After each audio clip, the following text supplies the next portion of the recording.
Welcome back as we are getting ready for the second series tonight here at the LCP. My name is Pike. Joining me tonight is Carrick, and we're getting ready for CFO versus Relove DCG. Oh my lord, Carrick, this could be a big one.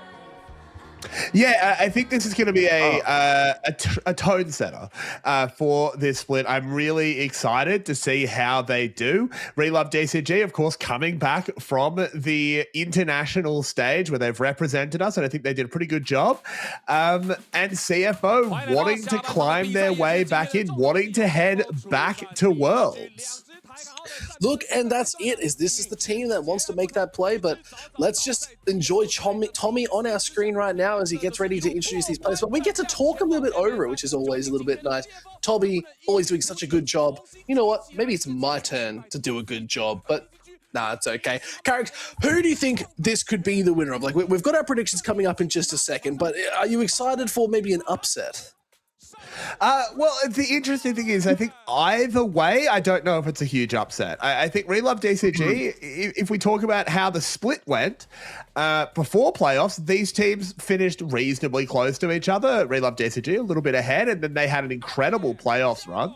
CFO didn't have that run in the playoffs, unfortunately, did go out fairly early. So I've actually picked CFO. I think they've had a whole offseason to just grind and get ready for this split. I think DCG might take a week or two to get back into the swing of things. Yeah, no, I think that's a fair call. It's a fair assumption. Look, I'm looking at this Relove DCG roster. I think that they've had their time, and I mentioned it before we got into this sort of walkout, is that this is a team that's had a little bit of international experience. Yes, CFO also got that experience last year, but they've had such a roster shakeup. I think that sort of changed the shape of the team. So I'd like to see CFO really start to step up and improve the skills and back the players that have got the sort of the momentum already. I think Relove DCG, they've got a couple things up their sleeves. I think this is a team that cannot go unnoticed or unappreciated. I think they've got a lot of skills in the tank, but it really comes down to where they put that prioritization. And we're going to talk about them in a little bit, but basically it was that top lane, right?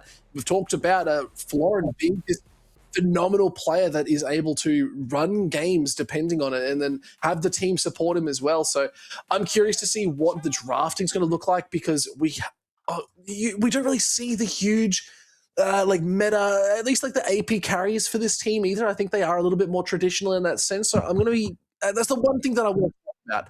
Is this both teams able to be able to do it? Like Doggo, for instance, can they play these AP carries? Yeah, look, I think he definitely should be able to. You're a professional player. You're a very high-level AD carry. You have to adapt to the meta as it's happening, and the meta at the moment, love it or hate it, is these AP carries. Doggo, he's good enough. I think he can do it. That said, there is a certain aura, a certain greatness in maybe just slamming your Kai'Sa anyway. Yeah. I totally agree. Maybe throwing out a Draven just for the funsies. You know, like if we get Doggo's Draven, it could be a thing. Pair it with a Nautilus, and it's a very lane. We're having a look at what players we're going to be seeing in our 2v2 Florin Pop 9 on that top side. Going to be looking very fierce and firm. So there was also Rest and Pout being picked up. But let's have a look at our predictions. This is the big thing. This is what we want to talk about. So I've gone for Relove DCG in a 2-1. Carricks, you've gone CFO. Now we sort of broke it down a little bit. Now give me your quick one-liner. Why does CFO win? Whole off-season to practice. Okay, I like it. My sentence is going to be Relove DCG just better. Yeah, that's a good one. Yeah, it's pretty solid. Yours was good too. I'm not going to lie. It was pretty solid. I liked it. But now we're into it. We're heading out onto the bridge very soon. Are we going to see the Cassiopeia singed again? I hope so. It's always fun. You get 1 week of it, and then we're done. I'd like to see, Rengar Ivan's my favorite. That's what I mean. That's what I was going to say. I love the Rengar Ivan. I think that's a lot of fun too. I'd actually love to see something a little bit different. I'm not sure how it would pair like overall, but like maybe like an Ashe Braum could kind of slap too. You get those extra slows, like you just permanently lock down. Double Pantheon lock ban for both sides. They really don't want to see it. interesting stuff there. I don't think we've ever seen complete double bans. As early on, a Nivea picked up. Is there going to be a Poppy? Look, I love a Nivea Poppy. Poppy for Pop 9 does say pretty good things, but there's the Cassiopeia and there's Rest picking up the Varus too. And there's the Poppy. You called it. Very nicely done. What do you think about, we could talk about the Nivea Poppy later. That's pretty straightforward. Varus Cassiopeia, what do you think? I mean, I feel like that's not necessarily the most synergistic thing ever. It's just kind of picking two strong champions. And they are strong. They can be real bullies as well. Both play at long range. I think the Cassiopeia actually is a little bit of a masterstroke here, though whether he intended it to be or not, who knows? Because if the wall gets put up behind you, you just put the miasma under Poppy and she can't charge you into it. Yeah, true. Slows, the counter slows. We're just gonna have to find out as we are about to get onto the bridge. The mayhem is about to be kicking, but don't worry, there's no augments in this one. It is true blue, champion v champion. We're gonna have to see what that augments. Oh, imagine if they did. I'd be sitting there for like a minute, being like, "Oh, which augment do I want to go with? Like, do I want to take this one? Should I go for this one?" Like, I would just be that guy. And then wait, because you usually have this before the minions even drop. You get to the bridge, you do your dancing, maybe you flash if everyone else decides it's okay. You feed your Poros. You feed your Poros. I like being that awkward guy where you know how like everyone will flash or like one person will flash, but no one else flashes. I love those situations. I live for those. I'm like, you're the only guy that flashed. You thought everyone would join you, but you lost. But then you know what? They're usually on my team and we lose anyway. But besides the point, let's get into it. We're on the bridge now here, Carrix. Who do you think's got this 2v2? Who's going to take it home? I mean, I called the Poppy and Nivea, so I've got to back the Poppy and Nivea. I'm going for DCG here. Sounds like your prediction's going to be changing.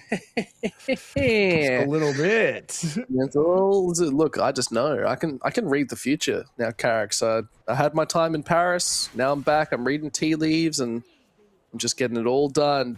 Love DCG, they got this one, especially in the 2v2. I think they've got it. I think it's a nice little champion pull, but we'll have to see. It's going to be a slow one. Not too much to speak of. Yeah, I mean, we'll see. These can kick off at any moment, really. They did manage to chase Pop 9 out of that brush, at least. Brush fighting. For shame. Oh, wall goes up, straight knockback. This is the slows that we like to see it. Ooh, below half health. That's not where you want to be. Yeah, that's a lot of damage dealt. Not bad by Rest, though, trading back onto Florin. Of course, Anivia has the benefit of having that egg mode, can come back. Been talking about eggs in baskets all night now, Carrix. Maybe it's just me talking about it, but still. Sending them back is Rest, having to burn the barrier. A little bit of fear. Yeah, I went out, and the new cafe opened up near me, and boy, do they do some mean eggs. Haven't had eggs in like 6 months. Yeah. Do they just like abuse you, or like are they like? Don't worry. They're just that mean. No, they're really nice to me. Oh, so they're comforting eggs. But you know what? That sounds delicious. I do love a good like scrambled eggs on toast, but maybe we'll get that with Anivia here. If float, caught out again. There's Rest straight into the wall once more. They got Pound. Now they're looking for the Varus, but the damage is good. Florin trying to sidestep everything. Has to flash. Flash is good forward. Egg is available. Has been picked up, but now it's an easy onslaught. They have so much pop. No. I'm sorry, my guy. I gotta leave you. Got scrambled, unfortunately. So DCG in a really, really rough spot. Pop 9 not even able to reset. Has to try and clear this wave just a little bit as the tower is going to get melted down. Yeah, look, not great. This could be first tower as well. It's just been taken so quickly. Poppy being sort of like this tanky sort of champion here, not going to be able to do all that much and only just get them pushed back. But one more push here could spell disaster. But it looks like they might be smart to reset. Yeah, I mean, Pop 9 will get a heal up. CFO, they'll go back. You can just go play around your ult. You only need to kill one person to win that right of first selection. As I don't think DCG will be able to stop them either. So they will just get their reset, and it's going to be a big level 6 fight. Ooh, it's going to be a little bit of a tall order here. I feel like I may have cursed it here for DCG. We'll have to see if they can hold on. No egg now available for Florin. It's going to be pretty rough, but at the same time, you do have the Glacial Storm. That is something you have to be careful of, like putting that down. The CC that we're starting to see out of this duo is pretty good. So if you do get caught on that wall with a Storm running the whole time, you got to be careful. Yeah, it's a good point. You definitely don't want to get pinned against the wall. But if they can just petrify and gaze onto Pop9 as he's trying to set up for that charge, they might just be able to blow him up. And even if they lose one of themselves in the trade, it's not too bad a result. I do agree. Yeah, it does go down. It's just my head. Cassiopeia look really big. Good. And back. Is it just going to be too much heat? Now getting sent back into the wall as well. Barrier is good. Florin is low. You can't take too much damage here. And flows dangerously. Can't barrier all of it and does get picked up. CFO picking up the 2v2. They get to choose either side selection or first pick. Nice little play there out of this roster. Yeah, they love to see it. They'll get their side of the draft. I think red, or second pick, I should say, has been favored. I think getting that last counter pick has been instrumental. I'd love to see Florin given that priority. He's someone that in a counter pick scenario can do a huge amount of work as well. So if I'm CFO, that's the way I'm going. Yeah, we'll have to see if they're going to go for that. At the end of the day, we're not going to be able to tell till we get into this draft, as now we see our coaches on the screen. Clearly, always got a plan in mind, thinking about what these players are going to be best at. This is one thing I've always loved about drafting that we don't actually get to see a huge amount of, is they actually get a lot of feedback from the players too. If a player's not feeling confident into something, they talk about it, and there's that communication, but there's always a time limit. So coaches have to come in really, really prepared for any sort of situation. We'll have to see what they're going to be doing with it. Is, oh, look, there's the meditating. Oh, yes. Zen.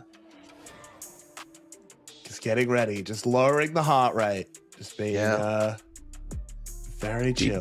We love this. And then there's less Zen, looking at a screen, taking in all that visual stimuli. Oh, too much going on, too much. Just load up. It's all right. Instagram Reels on one side, Subway Surfers on the other, League of Legends in the middle. Waiting for the draft.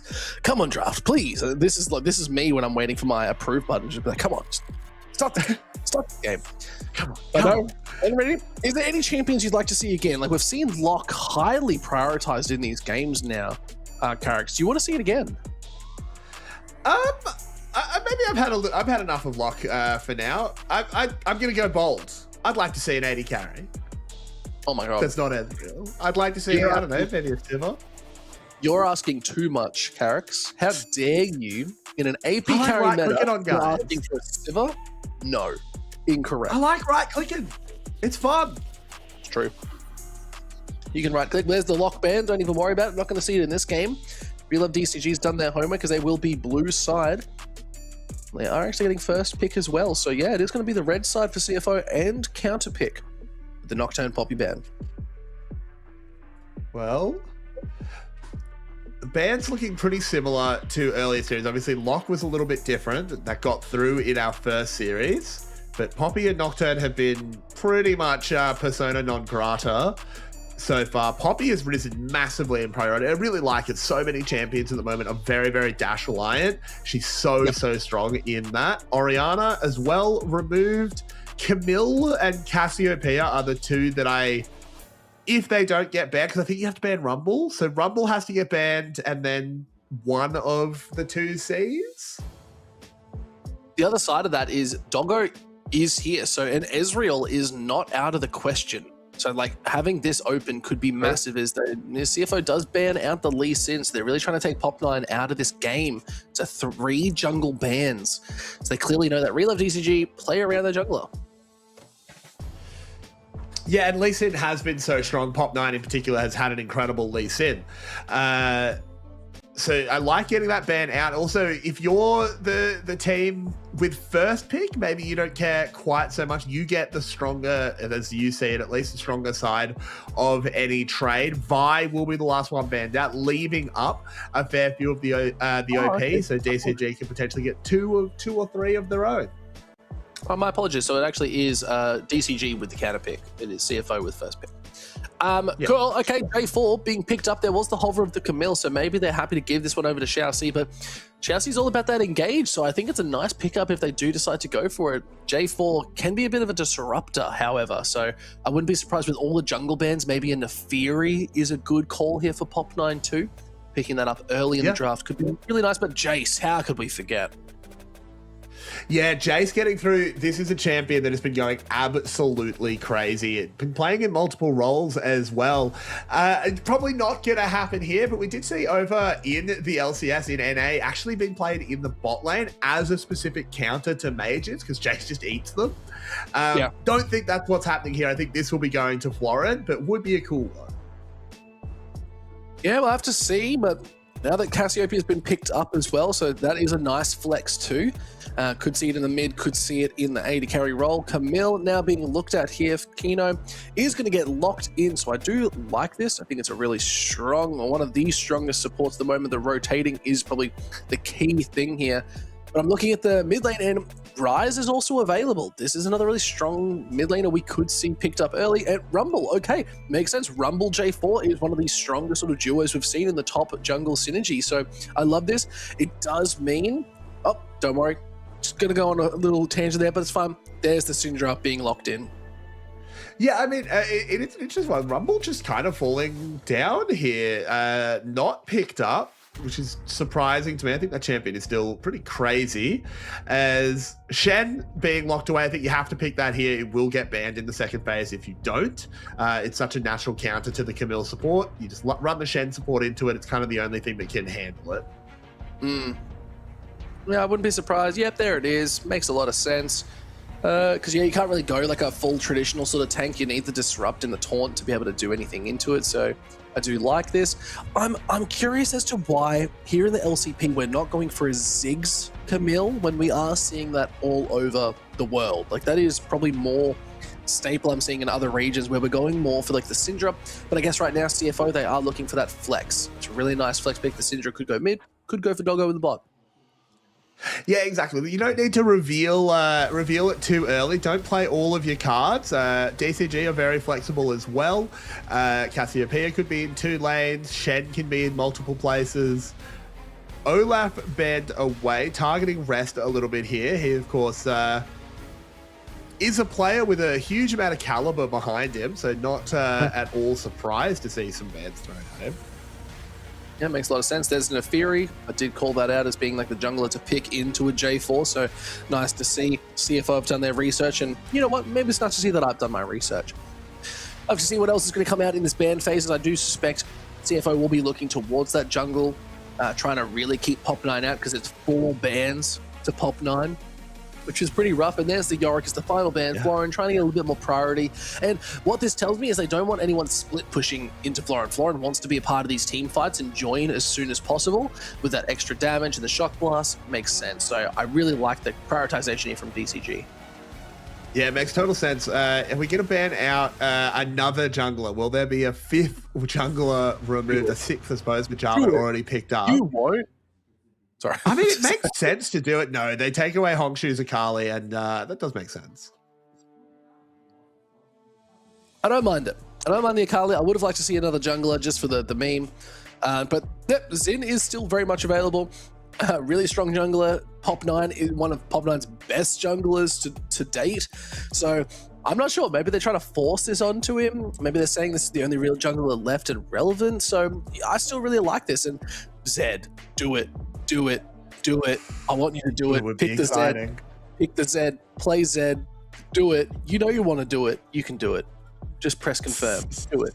Do it. No, Zed here, a little bit of an interesting one. I don't know if I feel... Actually, I feel great about that. I love Zed. He's so much fun. But still, don't know if it works. And there's... Oh, you had to cover it for me. Ezreal, I called it. Makes the most sense. Yeah, it totally makes sense. This is a pick that Doggo is incredibly prolific on. It has been the one ADC that has survived the great incursion of the mages. Most of them continue to do the same thing. The supports are still just allowed to leave the lane. And there's Rumble. There we go. Okay. I like the Rumble here. I think the team fight setup is really good from CFO. They can really start the fight. They've got the Camille, they got the J4, they got the trigger that they can pull. Then they got the full execute damage on the back of it. Rise being picked up is nice. Hongju, if you go for the Zoe, that'll be awesome. But Silas here makes a lot of sense. I like Silas a lot. Character. Yeah, I like Silas a lot. He's got good ults to steal. He's got a Rumble ult. He's got Camille and Jarvan to help him engage. Even Syndra ult, even though obviously he can't summon extra orbs, is still good. It still does a lot of damage. It's not a terrible matchup into the Syndra either. Syndra, despite what she used to be for years and years, it's not really going to kill you super early.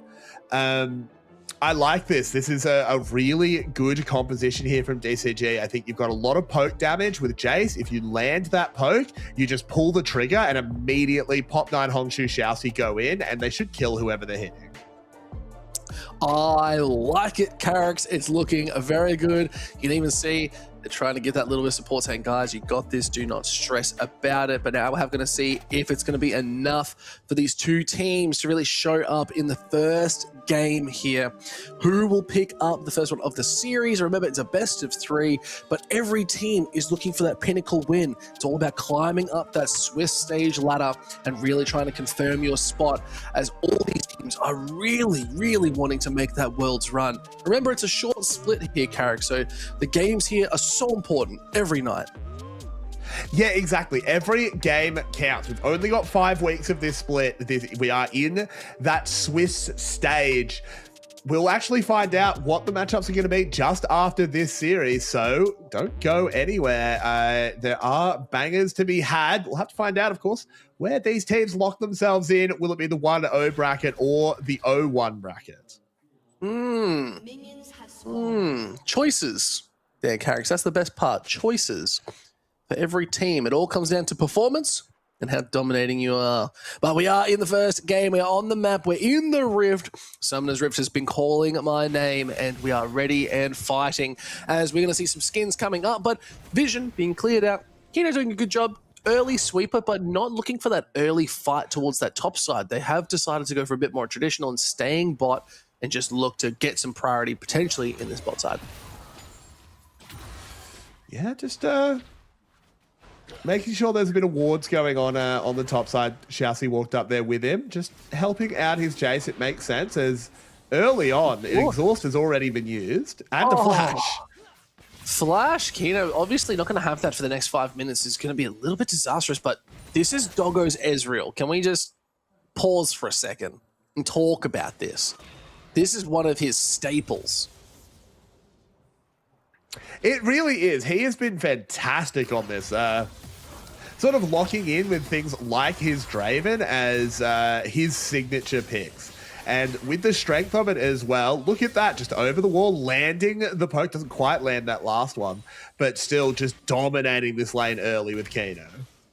Yeah, look, and you sort of got to, right? Like this Camille, if the game gets too snowballed out, it's just going to be too hard. And out of vision, the Fog of War is so good here. Doggo Kino incredibly moved up, but it's a big wave. That's something you have to be so careful of. If they overstep, if they make one false move, Xiaoxi getting jumped on the Ignite is good. The shield is not enough. The Ignite ticks for Doggo. A little bit too far gone, but the damage, the burn, the bleed, it's a lot. Pop 9 picks up Doggo too, and Fang is able to get out with an assist, but a 1-for-1 trade. Not too bad as the fight continues on. Pop 9, the flash fails. Pop 9's just gone, and Shadow picks it up too. It was looking good for DCG, but CFO are just looking better. Well, it's only 2.5 minutes in, and we've got 3 kills out of absolutely nowhere. So let's have a look at this one.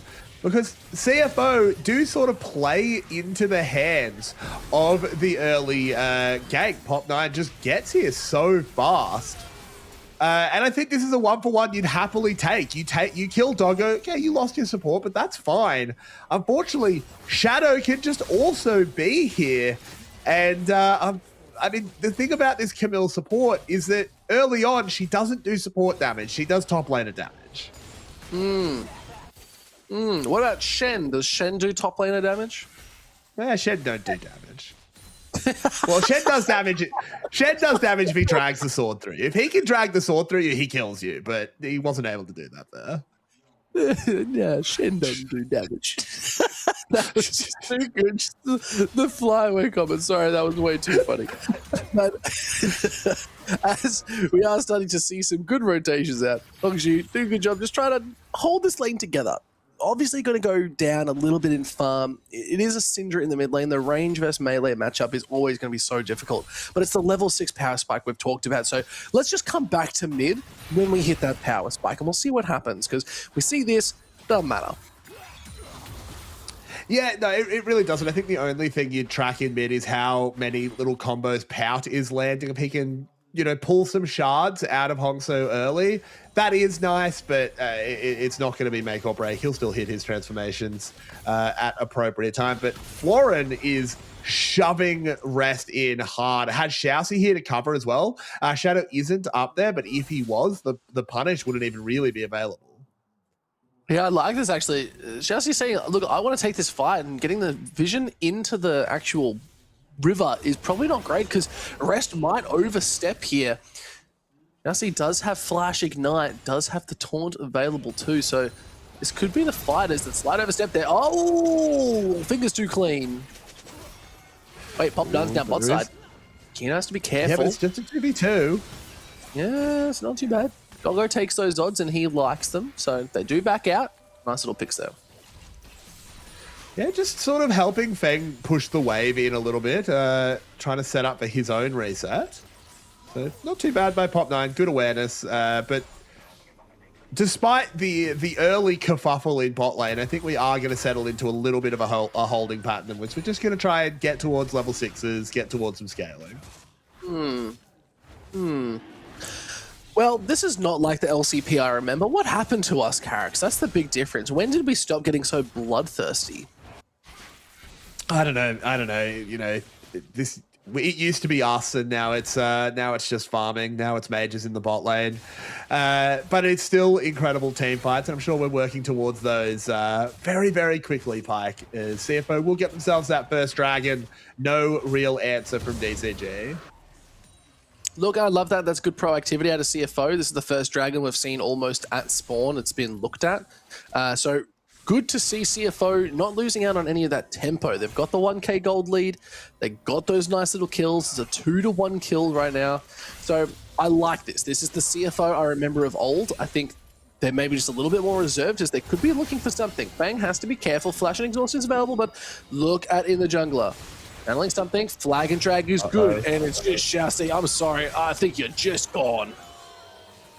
Yeah, he is caught and cooked. Take it out. No real play there available for Xiaoxi. CFO add another kill to the ledger. They grow their lead just that little bit more. Yeah, and that's pretty good for CFO. They're doing a good job just trying to lock these down and maintain that control. Bang, a nice little sidestep, just trying to avoid any sort of damage. There's the miasma, but Fang is very low and nothing you can do. The flash is too much. Doggo is going to survive on a slither of HP, but a great pick. Really, really well played there. Dodging that petrifying gaze, just completely denying the clapback from Fang. Doggo gets stronger. This lane gets even further ahead, Pike. Yeah, no, and that's it spells a little bit of disaster for DCG. The big trouble here is all their other lanes, besides top, which is always going to be an interesting one with Florin at the helm, they're all starting to fall a little bit short. Their gold is starting to tick over. Kino has a 1k gold lead alone on this Camille. So, I don't know. That's already a champion you have to be so concerned about as the mid and late game comes along because they're just doing damage regardless. What do you do? Good question. It's not easy. I mean, you still do have a Shen that is the supposed counter, able to deny some of the engage, able to deny a lot of the damage as well with that sort of auto attack dodge circle. The issue is that with Kino being strong, he's able to take more aggressive angles. If you get caught in a Hextech ultimatum, there is just going to be a rumble ult. And hang on a sec. Okay, Hongxue, good flash out from the Cataclysm is going to be enough. Xiaoxi is being looked at. Kino all alone. Pop9 jumping in. Flash goes forward. It's going to be enough damage. The Ignite's ticking down. And there's a sad Kitties. The shutdown is good. They're looking for more, though. And Shadow has to flag and drag away. And this could be a nice turn of the tides for Relove DCG as they walk towards the Grubs. Yeah, I mean, good play there by DCG. They fight back at the exact right time. All of these kills that CFO were getting didn't really lead to a huge amount. It got them the first dragon, but they kind of got that off tempo regardless. The kills weren't really what led to it. But now DCG, they go in, they pick themselves up a kill, they win a skirmish, and it gets them the Grubs. Look, and I actually really like this as well. Obviously, Relove DCG knew there was going to be a fight around this Grubs, so smart of them to be proactive on it, but this is not the team you really want having Grubs. At the same time, I look at CFO and they're not really there to just punch away at towers, whereas you have a Jace who's going to be winning top lane. They're just going to snowball with a bunch of Grubs on the back of them to just destroy these tower plates. So the second this Jace, the second this Florin gets to other towers, I worry for that impact, and I worry for what CFO is going to be able to do to contest this, because they're going to have to send multiple members. Yeah, I totally agree. Is Xiaoxi? Is he gonna find his friend? No. Not quite. Just clears out all the vision. Doing a good job. Yeah. That's okay. It's nice and chill. We're relaxing now. The guys are sitting back, they're putting their feet up. Now they're just saying, when is the holiday? When are we going to the US of A so we can visit Worlds and have a grand old time? But still, vision to be cleared out. Dragon up in 55 seconds. Rift Herald up in 5 minutes, so no huge objectives other than Dragon to be played around. So nice to see Xiaoxi just trying to stay around mid and try and maintain some control. Still getting poked out hard, though, by Pout. Yeah, there's Pop9 making his way up to the top side right as the wave is pushing for rest. Does he sniff this out? Not quite. Flashes away. Flash burnt their Carracks. Not too bad, especially coming up to this next fight. It will really depend if Rest wants to join, because Equalizer is so big in these team fight suits. But Hongxue now picking up the Cataclysm as their ultimate of choice. Yeah, it makes sense. Gives him a jump onto the back line, just able to put up the terrain as well. Cataclysm's a hell of an ult. And it's even just as good when it's Silas using it as Xiaoxi gets back to bot lane just in time to make sure Kino doesn't get any ideas. There's a fight going out. Shadow is here, Kino as well. Getting looked at as there's the wind becomes lightning. It's going to be enough damage as Taunt doesn't hit. Kino, I think, has just been caught out. Hongxue picking up the kill and did not burn the Cataclysm. They will have it if a fight brews around this dragon. But another great pick. Relove DCG, they're moving with the tempo. Flash and drag. It's going to be good. There's United. The Kevin is nice. Is the damage going to be enough? Is Pop9 holding on? It's too good. Relove DCG hold the line. Xiaoxi with the last stand. Truly standing last. And that was a huge play for them, leveraging that Shen ultimate. He arrived, just immediately landed a two-man taunt, made sure that Pop9 didn't go down. They picked that up. They're now in the gold lead. Hongxue gets gold from both the kills and from plates. They get themselves a dragon. It is all coming up, Relove. Yeah, and this is the team we put so much anticipation into. This, I said they were looking good. It was all about cleaning themselves up a little bit more and what they could do with that further. But now gold is back in their favor, 1K up. And let's watch a replay here, because for all intents and purposes, Pop9 was caught. He absolutely is. Just taking up everything, but the shield comes in from the Shen, the bubble as well, just blocking some auto attacks. He manages to survive, and it's a disaster for CFO. Yeah, second dragon over. We are going to see that it is an Infernal Soul here now too, Carracks. Any points of note you'd like to mention for this soul? Does a lot of damage. Maybe Shen do damage. Maybe Shen do damage. If he get Infernal, they do a lot. But it sort of... I mean, Infernal is a simple soul. It is sort of just do damage, and when you do damage, do more damage. But it does actually push some breakpoints. Silas goes from having to get 2 rounds of spells to maybe just 1.5, and that's a really big difference for that champion. Yeah, no, it definitely is. I think it's going to be very interesting. I'm liking the rotations coming out here too. We are seeing Honshu down in this bot side, trying to fight it out with Doggo. But it's a little bit of a difference. I think the farming is good. And look at that gold graph as well. It is a roller coaster thus far. We'll have to see if it's going to be a little bit more as Pop9 walking out onto a control ward. To clear this out, might be looking for a dive, but the wave is not there just yet. Pop9 misses the wind becomes lightning. Crescent Guard is being popped. Is it going to be enough? Is the equalizer being used? Have to be so careful. Pop9 took a lot of tower shots there. Florin, no. what are you doing? Overstepped and Rest picked up the 2v1 and got a kill off it. That's unfortunate there. A little bit ugly. They just don't play that super well. As you called, they didn't have the wave. The Rumble ult does so much. The Crescent Guard also just not very useful in the scenario. But well played there by Rest, no doubt, as he manages to not only survive, but get himself a kill. This is one of those things you got to talk about, right? Is when you are playing Rumble, especially into a Jace. Rumble is just as good at carrying the game as a Jace is.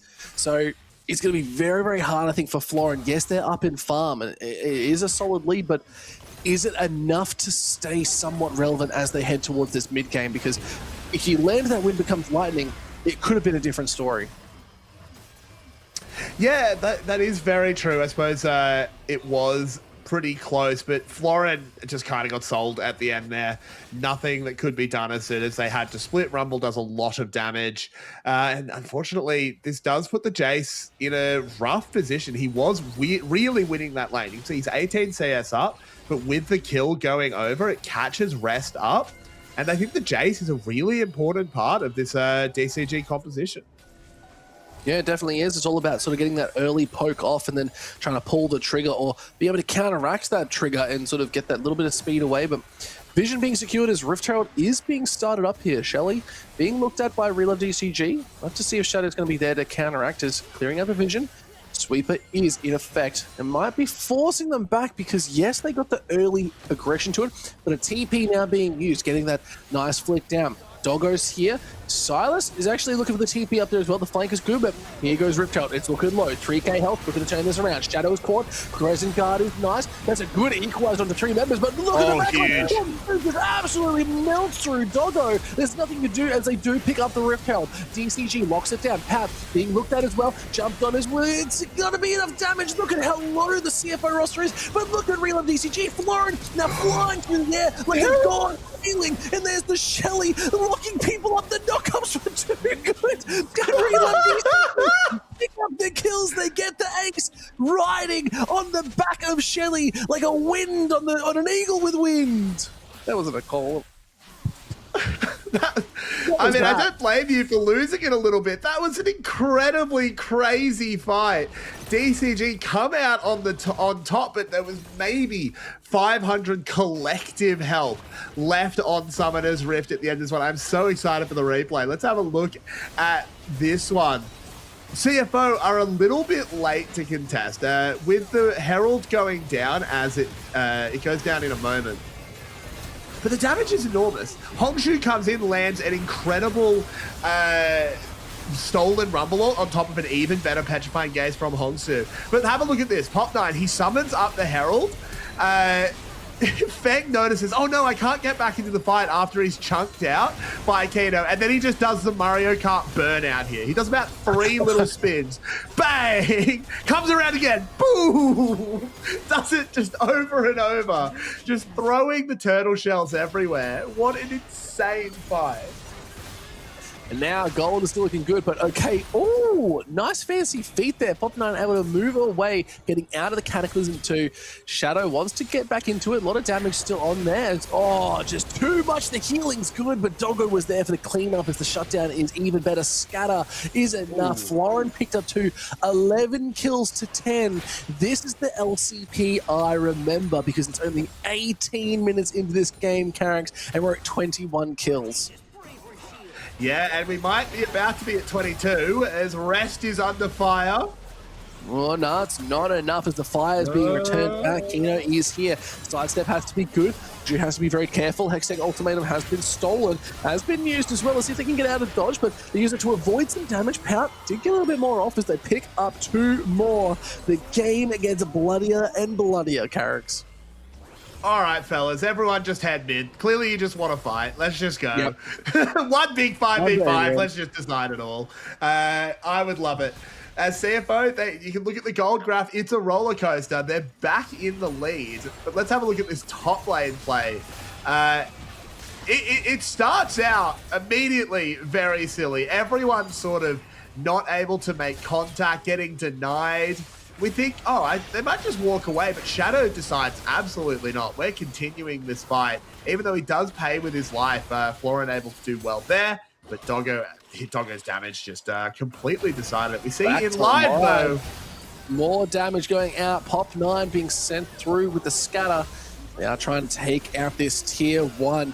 DCG want to pick up that first tower of the game. It is going to be secured, but on the backs, it was a dragon actually picked up by CFO on that too. So picking up that first Infernal means they're going to start stacking, and they pick up, recently love DCG picking up another tower on top side. So you know what? Lose a dragon, take 2 towers. Good trade. As now Flag and Jag comes in. Pop 9 here with the Cataclysm 2. Shadow going forward. Pout picks up a nice scatter. It's going to lock enough people out. Chelsea has to be careful. They need to walk away as there's another great equalizer right in the middle. Is it going to be enough? Hongju has to run, but still, CFO coming back with gold again.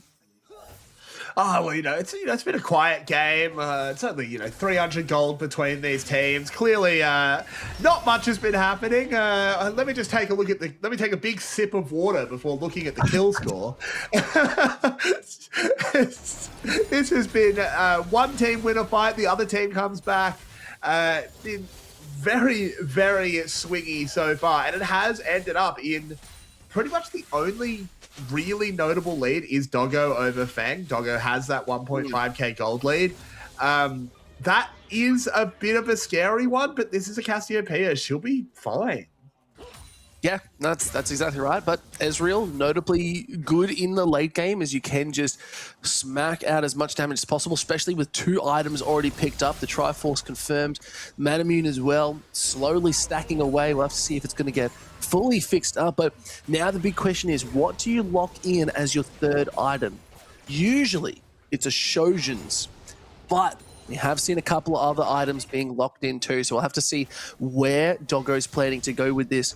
As more sieging is in, we are at the 20-minute stage, so Baron is on the cards for either of these teams.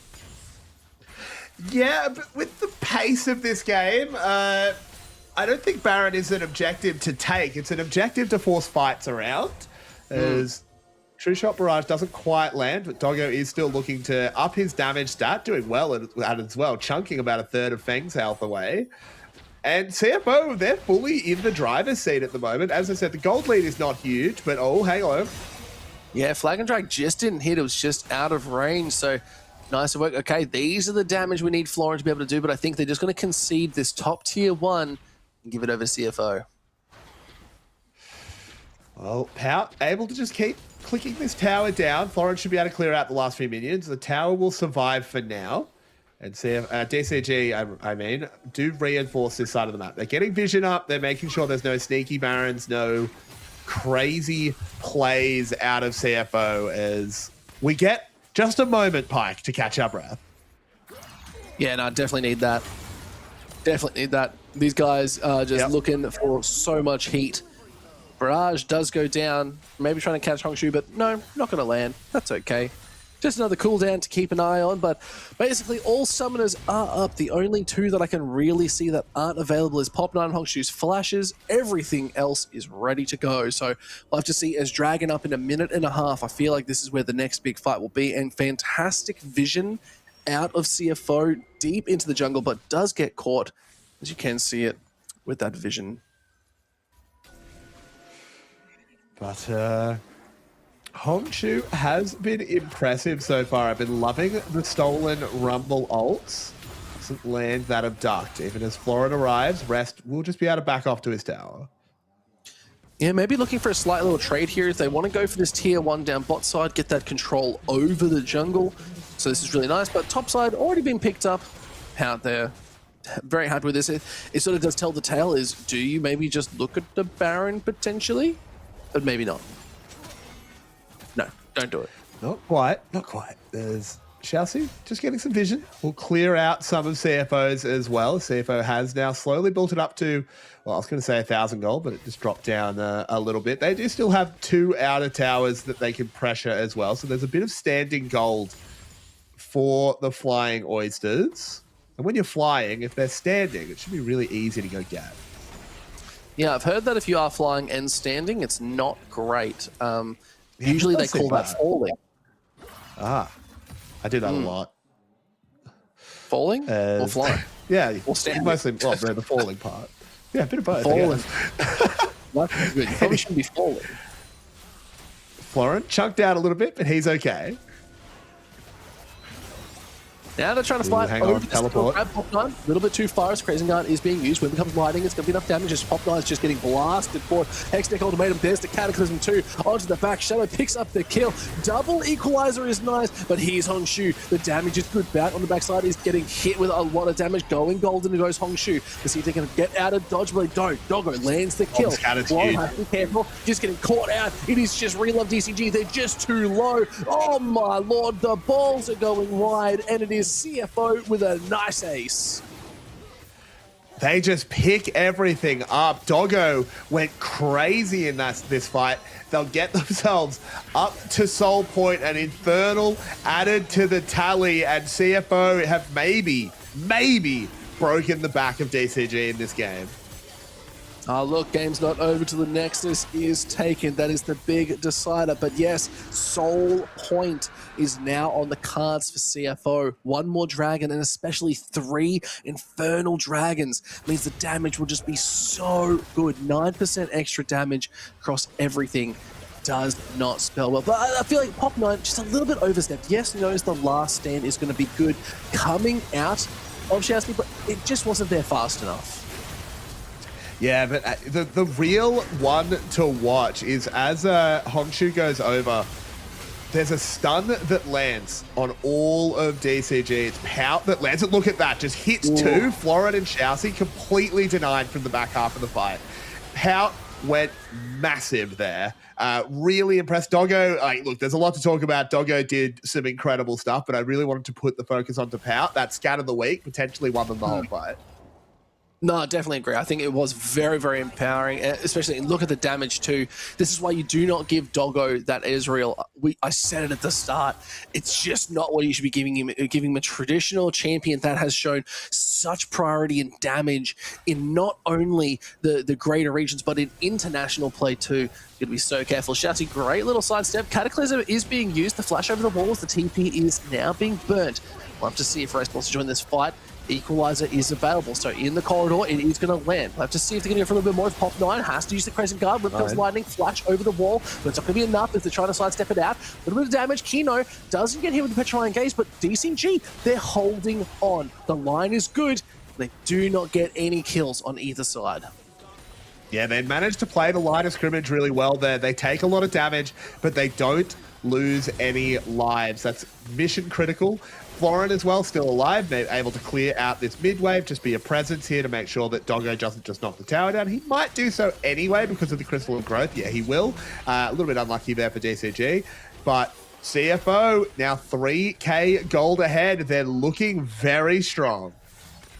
Yeah, well, that's it. Just even in these extended fights, 2 Infernal Drags can be the decider of anything, especially with a Camille, who's now got that Sun to the Sky well online, starting to build towards their second item, and it's just going to get harder and harder once again. It's really on Fang to be this sort of like voice of reason almost in these team fights. You need 1 good Petrifying Gaze, 1 good Miasma will decide a fight too, as they are slowly building towards their 3rd item. The Zhonya's is almost online, and Pop 9 caught out once again, jumping forward, but Doggo absolutely shreds him. Now the Baron is definitely on the cards. Kino, Hextech Ultimatum onto Xiao Si, sending him back. Doggo gets a double kill. This is the Ezreal we always dream of here in the LCP, and with 2 members down, they turn their eyes towards the Baron.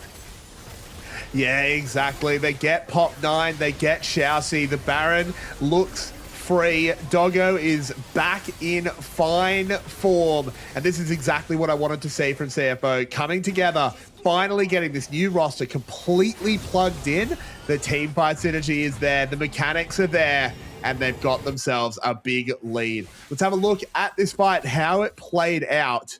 Because it kind of was just over in an instant. Yeah, no, again, Shadow finds the engage. Went too far. Just Doggo. Yeah, and the vision was just too much. And then they could stack it up a little bit more. Jousty, nothing he could do. Yep, just caught out. Maybe underestimated damage a little bit, maybe just didn't have the vision. I think the latter probably more relevant. As now CFO, they can walk in, get themselves even more gold as they take down towers. They'll slingshot themselves into a strong lead. If this was a roller coaster, it just got a little bit scary. Yeah, no, those big dips are not what you like to have. Actually, no, that's what roller coasters are for, right? You go up really high and then boom, it drops you. Sadly, we're not standing while we're falling here. We're just falling. We'll have to see. We'll have to see whether CFO could really close this one out with a 1.5k Baron play so far with a 5.8k gold lead. Could be enough, but with Void Grubs, it does make it a little bit easier for DCG if they can get to these side lanes. But one thing we have to note, and this was sort of that point, and we're looking at them on our screen just then, Florin was meant to be this sort of star player that was going to get these side lanes done, and now shall see just see you later, alligator, because these balls just went everywhere and they're flying hard. As the equalizer goes forward, Florin has to go forward. Okay, Doggo's just so fed. Level 17 AD carry for Doggo versus a level 16 Jace for Florin. Yeah, your AD carry is going to win that 9 times out of 10, unfortunately. They are 8-2. It's a 5k gold lead just for Doggo, and even more damage coming forward. Cataclysm's good, goes Golden Fang trying to hold back on. Pop9 joining into this fight.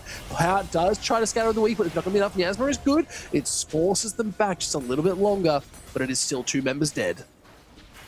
Yeah, and the tower will not stand for long. Baron minions hitting it, 2-lane press coming in. CFO are a little bit done with game 1, it seems. They want to move on to that second game as fast as possible. 1 inhib down. CFO do have to back off now as their Baron has 30 seconds left on it. They don't want to throw. No, and the Dragon's up. Like, that's the obvious place to go. And how does DCG really counteract with that? You just can't. And look at that. The damage with the great flash out, though. Double flashes. So the timing on that for Doggo was impeccable.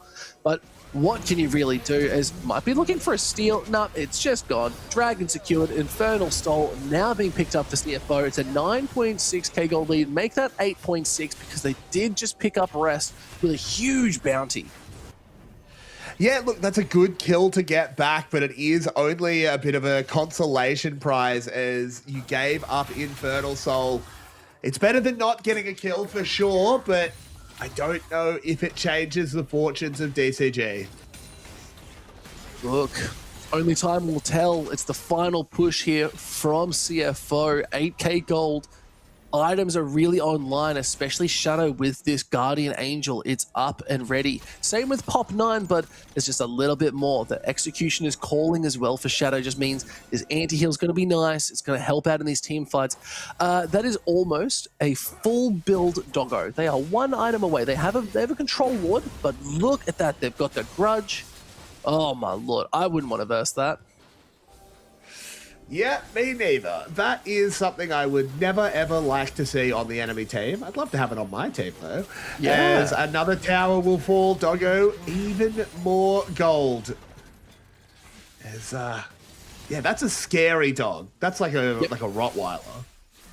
Oh boy. Have to be. Okay, Scatter of the Week is good. Okay, Florence starting to get some damage off. Let's see if they can make it work in these extended team fights. Now trying to burn through these the shields that have gone all up. The Maw of Mount Mortius now has been popped too, so Doggo has to play a little bit more reserved. Has taken a half health. 2 empowered shock blast is good. Now Hongshu has the equalizer being picked up. Have to be careful. Great Miasma taking out 2, but it's still a slow game. It still really is Relove DCG on the back foot. Yeah, they very much are on the back foot. Might almost be too generous. It might be on their backs as 9k gold down, facing an Infernal Soul. base has been cracked. They are holding on though. To be fair to them, the game isn't over. Their inhibs will respawn. But with Baron in a minute, I think that's how CFO are going to try and close this game out. They'll wait just about a minute. They'll keep the pressure on. They'll keep the wave shoved. They'll go get Baron. They'll either get a fight or they'll use the buff to end this one. Hang on. Is good. Fang has to be careful. They do have the Zhonyas, but they're just not going to be able to use it. This Doggo's going legendary, picking up another kill. They don't even need the Baron at this point, Carrings. It is CFO. They want to close this game out, like you said just before. Equalizer dropped just to clear the wave. That is not what Hongshu wants to be able to do with this. And now they're looking to pick up their second inhib of the game. Yeah, the inhib does fall. Another wave arrives. I think CFO will just go to Baron off this one. Don't try and end on just one wave. It will get cleared a bit too quickly. DCG, you've got 4 alive. Fang doesn't have TP either, so it's going to be almost impossible to contest this Baron. They have no vision. Oh, they've got a little bit, but not in the right areas. It's all heading towards that jungle side, but they need it really in the actual river itself. They do have that one ward there, but it's just going to be picked up by that scuttle, so can't really do all that much with it. Look at Pop 9, that one scatter did half his health. And now it looks like the Baron is already confirmed. Let's see if they go for a little bit more, as it is 3k health. Xiaoxi is low. Hextech ultimatum. Equalizer drops on their heads, but Pop 9 trying to hold on as best they can. Very low. The Cataclysm's good. There's the resurrection. Fang has left from this fight. Petrograd Gaze is good. Just shuts down for Flow. Let's see if they can do a little bit more. As there's the Cataclysm into the backside. Hongshu wants a little bit more. There's the resurrection. Let's see if Fang can hold on. Zhonya's, the shield's too much. Hongshu's trying to hold this line, but no, it's just too much. The gold diff is real. And yes, it is CFO picking up 4 members of Relove DCG. Yeah, and it was a really good catch onto Doggo. He E'd forward, got immediately caught in a petrifying gaze. Florin, you need to be very careful as, no. I respect the attempt. I mean, what are you going to do? If you just base and you don't do anything, I mean, you just lose a little bit faster. I kind of do respect it, honestly. There's already super minions flooding the base. Let's have a look at how this plays out, because it is, it starts off terribly for DCG, but they turn it around quite well.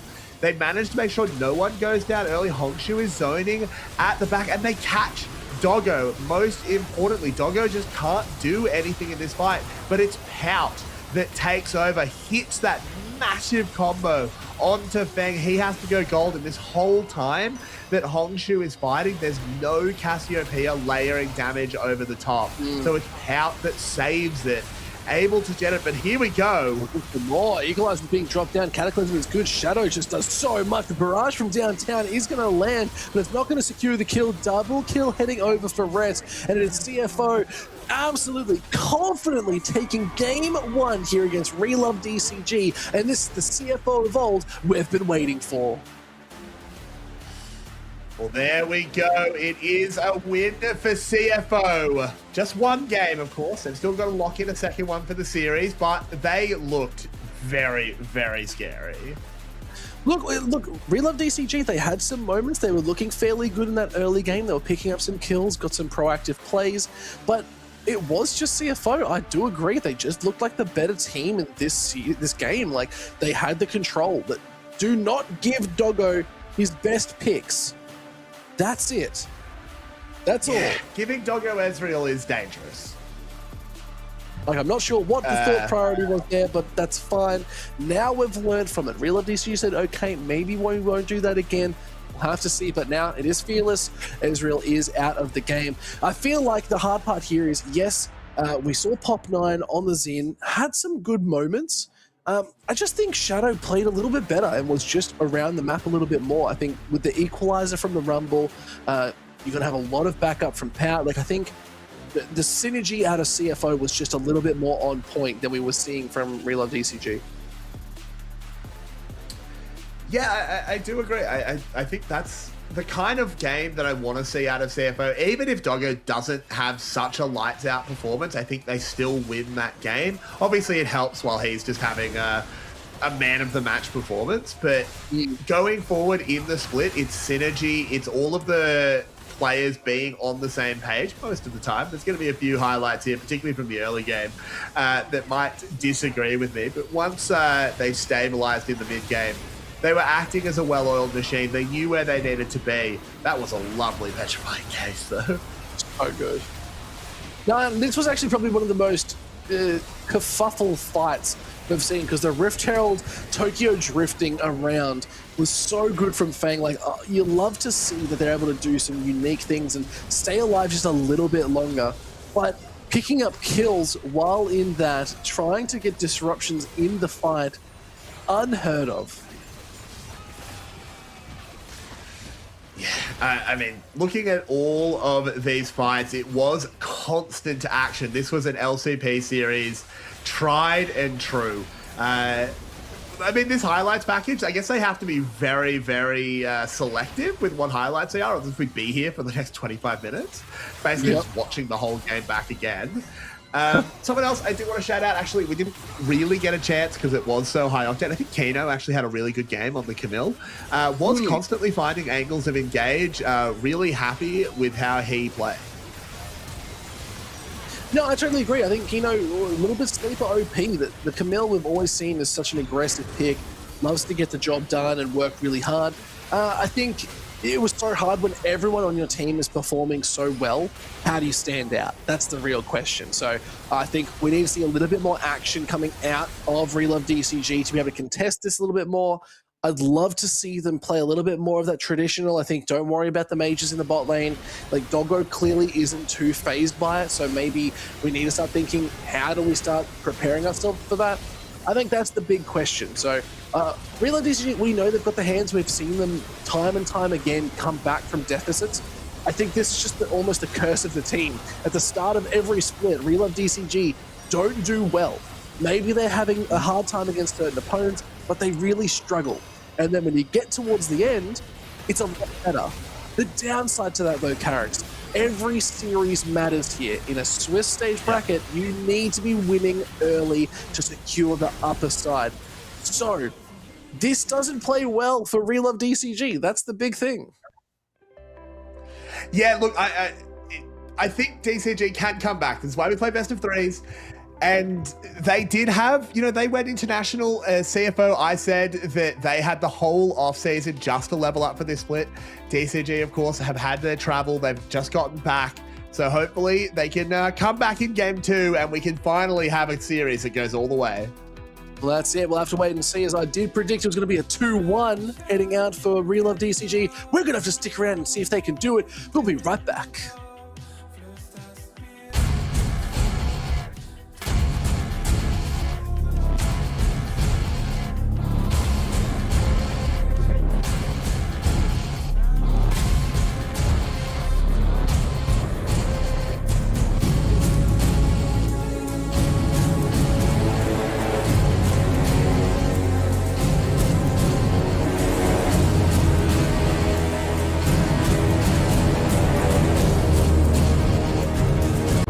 Man, the energy here, it's a demon's dinner bell. All right, it's your funeral. Hey, kid, your bear's got better instincts than most parents.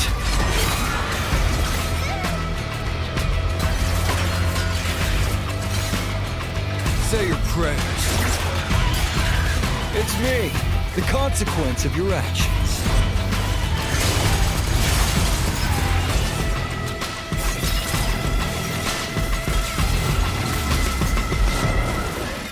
If you bury the pain will bury you.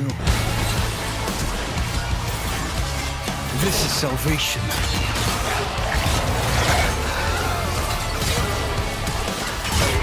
A moment of silence for the recently departed.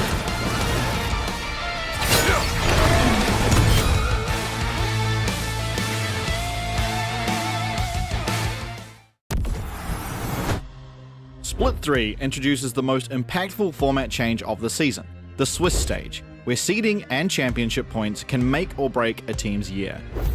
Top 4 teams from Split 2 playoffs face the bottom 4 in the opening round. After that, teams appeared against others with the same win-loss record. Teams continue playing until they reach 3 wins and qualify for playoffs, or 3 losses and they are eliminated. Following the Swiss, BO5 seeding matches determine final placements. The top seed earns the right to choose their playoff opponent between the 3rd and 4th place teams. In the playoffs, 4 teams battle through a double elimination bracket for 2 spots at Worlds and the right to be called the 2026 LCP champion. Additionally, the team with the highest championship points secures a Worlds berth, rewarding year-long excellence. The LCP Promotion Series returns in 2026, with 2 guest teams required to defend their place against champions from the region's domestic leagues. But this time, championship points will be a determining factor in which guest teams have to defend their slot. The pressure is on across every level of competition. This is the League of Legends Championship Pacific. Let's show them what we're made of. As CFO will wipe the floor with Team Secret Wales. They'll be our first LCP champion.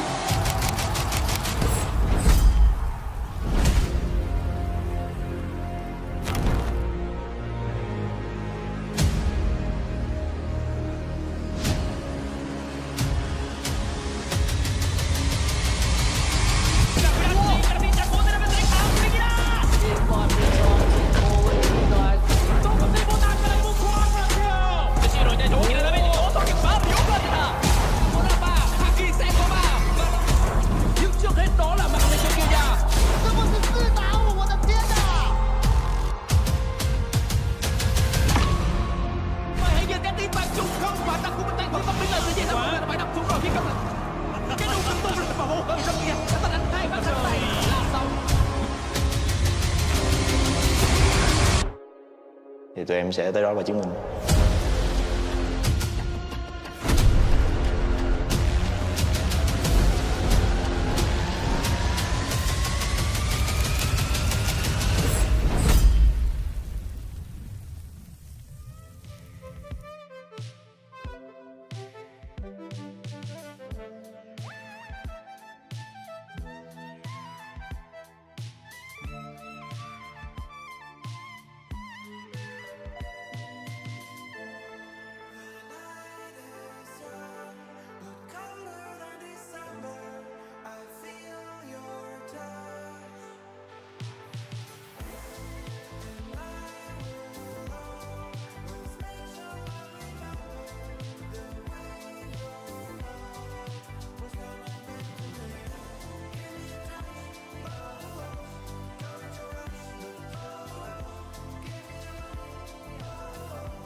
Welcome back. It is game number 2 here, as it is CFO taking a very convincing win over Relove DCG. Something, you know what, I predicted a 2-1. Keep coming back to that, but CFO, we're looking like a totally different beast here today, Carrix. And you know what? There's going to be a lot coming into this next game, because Relove DCG, they just need to clean up a little bit of those mistakes and shut Doggo out of these games. Yeah, look, I mean, if they can get on top of Doggo, and there are the predictions again. I'm just saying one of us had faith in CFO, though I think both of us are hoping for the same result in game 2, if we want to be completely correct. It's true. Yeah, Doggo, I mean, Ezreal's gone. Maybe he has to play a mage. Less fun. And can't go quite as crazy, right? Yeah, that's true. That's true. But we'll have to find out. Draft is well underway and about to come onto a screen near you. But at the end of the day, we've got a couple options. Last series as well, it was pretty good. We saw some strong mages. We saw some plays across the map. I'd like to see something with like a bit more composition to it. And let me expand that a bit. I want to see like a really strong dive comp. Give me like a Neferi, Nautilus, Kai'Sa. Give me something like that along the lines. That could be really nice. Give me like a really strong front to back. Let's get a Cassante in there. Let's get some really meaty frontliners, maybe a Rel, then pop a Misfortune on there even as well here, Carrick. Like that could just be a lot of fun. What do you think? I mean, I agree with you. I like seeing competitions that aren't just, oh, let's just pick the strongest thing in every role, that have a game plan going ahead. I think they had a bit of that in game one, but clearly didn't work out in the end. I agree. Yeah, I mean, I'd love to see something like a Misfortune. Maybe that could be the answer to some of these majors, really forcing you to stay in bot lane. The other answer, of course, is you pick something really aggressive. Lock in Lux Caitlyn. Be like, Yes. no power. Like, no, you cannot leave lane. Not power, of course. You can't leave lane. You have to stay here because otherwise I'm going to kill you 10 times. Yeah, I like it. Now you're talking my language. Caitlyn Lux, that sounds scary. Give me let's go real crazy with it. Let's get a Zeri Yumi in there, just like going over walls, blasting them, lightning crash, and then boom, they're gone. Just for the funsies. Yeah, I mean, I don't know if I'd ever call a Yumi the funsy one, but hey, whatever. We'll see how we go. Lane. It's one person in that lane. You know this. That's fine. But okay, we're in fixes bans. Bans are coming through. Poppy, Vayne, Lee Sin, Nocturne off the board. Yeah, I think the bans are going to look pretty similar. There's no reason to change a huge amount of it up. Of course, Vayne has been promoted to a first round ban this time, interestingly. But wouldn't be surprised to see maybe Orianna Locke still not allowed to be drafted here. I think Orianna as a last ban makes sense to me. No, they're going to ban out the Vi. Yeah, junglers across the board too, still targeting Pop 9. Garen? What? Okay. Okay. Well, something clearly just went wrong. Yeah, because that was an insta-lock. I don't think they meant to do that one. That's okay. We'll suck this out. Probably restart it. It's okay. It's not going to be a lot, Carricks. Not a lot, Garen. Although, that could have been hella fun. I mean, I would have been down, but that does seem a little bit odd. Let's see what the actual pick is. Maybe that's a hover gone wrong. We'll find out soon. I do think. I mean, what are we looking at? With assuming all the bans are correct, so I didn't see anything particularly strange there. I mean, Orianna is up. Orianna is still, as she has been basically all year, an extremely high priority pick. Wouldn't be surprised to see that. Nefiri as well. Yep. Well, I feel like if you accidentally clicked Garen, you're trying to pick Nah. True. That's Did what we I'm first thinking. pick Nah? Why not? And is their client in English? Are they in the same order? I don't know. You're asking a lot of good questions. I don't think. I don't know that. I actually don't know. Well, because presumably their client is not in English, but are they in the same order? Because like that's the base client. I don't know. You know what? There's a lot of questions going on here, Carrick. That I How can't does answer. alphabetical order work in that. Chinese when you don't have an alphabet? I'm blowing my own mind.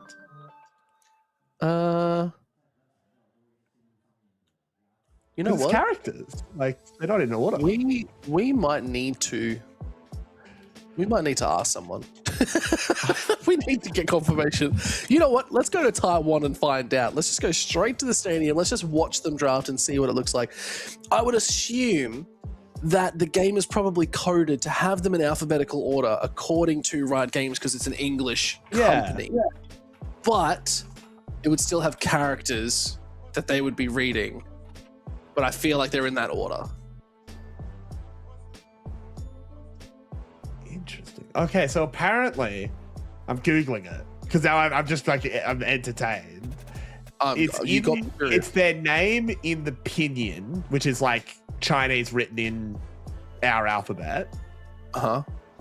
So they would probably be in a different order because I assume they're not all named the same. Like they'd have different names.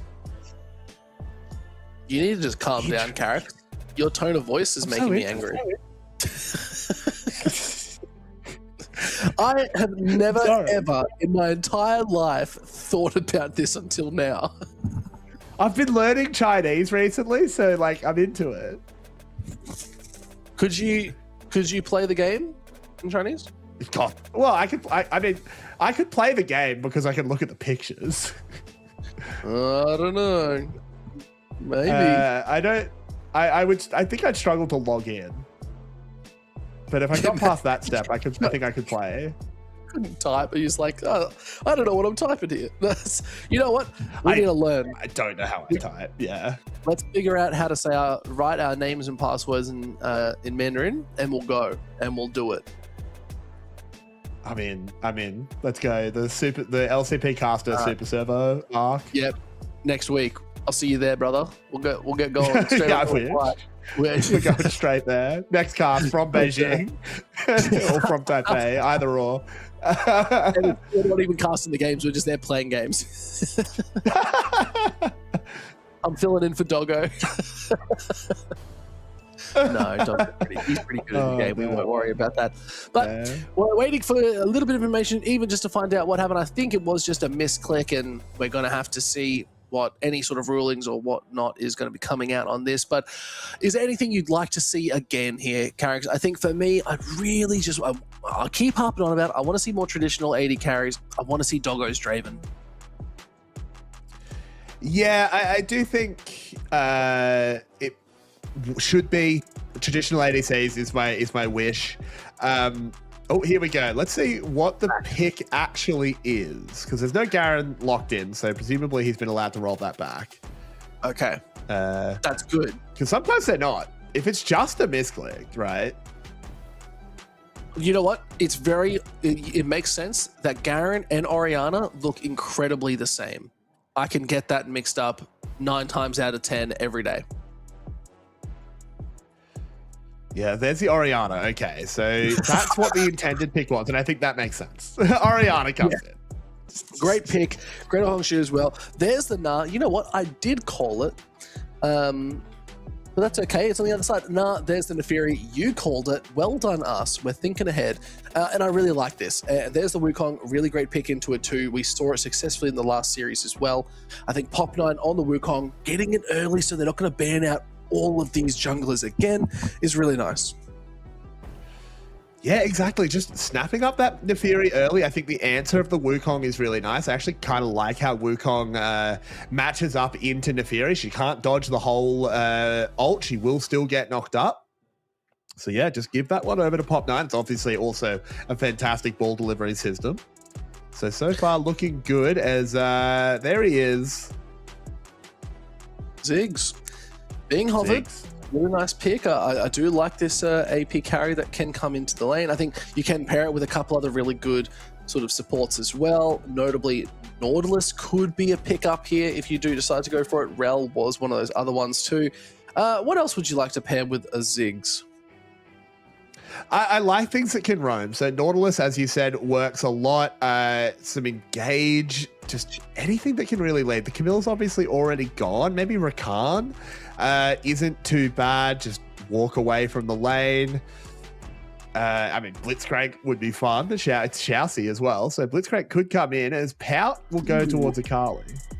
Okay, I really like the Akali pick. It's sort of like that traditional pick into the Orianna, which you will always see a fight in bot side at about 15 minutes, and it's always going to be a solo bolo with the Akali killing Orianna. I think every time I've seen this matchup, that is exactly what happens. If it doesn't happen this game, you know what? That's okay. But it will happen. That's okay. Okay, let's see. I'll hold you to it. Yep. Good. And Bessa, Next ban. Makes sense. Okay. I like it. Let's just relax. It makes sense. Florin is really good on Ambessa. I wouldn't let him play. Garen really good into Ambessa. Oh, really? No. Might have to ban that Garen out then. Garen should be good into Ambessa. You silence her. She can't do all of her dashes. Yeah, but she just keeps dashing. Like, what do you do? Garen just runs at you. But okay, Lucian being banned out, I don't mind it. It means they're not going to be able to pick up like a Millia or anything along those lines. Trying to keep Doggo out of this fight as much as possible. So I don't mind this. It does open up what is going to be the next pick. what is going to be the next sort of strong lockdown, as Leona now being banned out. Honestly, I forgot that the champion existed until just then. Fantastic pick with the Ziggs. You get the solar flare down and it does so much. So really nice lockout there. And you know what? CFO doing their research. I forgot to do my research on it, so that's fine. But we'll have to see. What would you bet at? Kaiser. There it is. Yeah, I mean, Kaiser being banned out, that does tell me they don't think Doggo wants to go towards majors. Maybe it's Scrim Intel, maybe it's something else. Because otherwise, I just wouldn't really have sent a ban towards it. Maybe would have banned out another support because, yeah, I mean, Kino, he's just going to get the Nautilus. He's happy enough about that. Rel does make sense as an answer. That's another one that can have a lot of impact roaming in those first 3 or 4 levels. Yeah, I don't mind the Rel here. Shousey do need to reveal their top laner. I mean, I say Shousey, I mean DCG. And we'll have to see. I feel like maybe a little bit more of a frontline tank could be kind of good here. Or even go a bit more of a bruiser and see what's available. Like we did see like the Zehen being picked up, and that was kind of nice. It just didn't really have the effect that we were hoping for. Tristana would be awesome. Tristana would be really interesting here, just sending that top into the Gnar. We've seen the Tristana top a couple of times. Remember Kiaya playing it last split. It fell a little bit flat there, but maybe Florin can turn it around. Yeah, look, Florin is the roader. They do love that top side. I think they can take it to rest here, given the chance. So I really like this. Now it's really just on Shousey to be that full tank for this team. Whereas you look at CFO's roster, they got the Nautilus, you got a Mega Gnar as well. The dive potential is so big. So it really comes down to timing those rocket jumps so you can get out of dodge and not just get caught by everything. But Vladimir? What? Vlad locked in. Okay, that's Vlad bot lane. Okay, Doggo, show us the cook. Vladimir? When was the last time Vladimir was played in pro play? What? Look that up for me. Can we get someone from production or something looking into this, because that is insane. Carricks. Cook with me. I will have a look. I mean, he's a mage. He likes scaling. He's pretty safe if the support leaves. I mean, he ticks all the boxes. He does. He scales really hard. I guess it makes sense. So that's actually pretty nuts. I'm not sure what to make of that. There is a lot going on here. He hasn't been played. Yeah. He hasn't been played in a tier 1 region this year. Okay.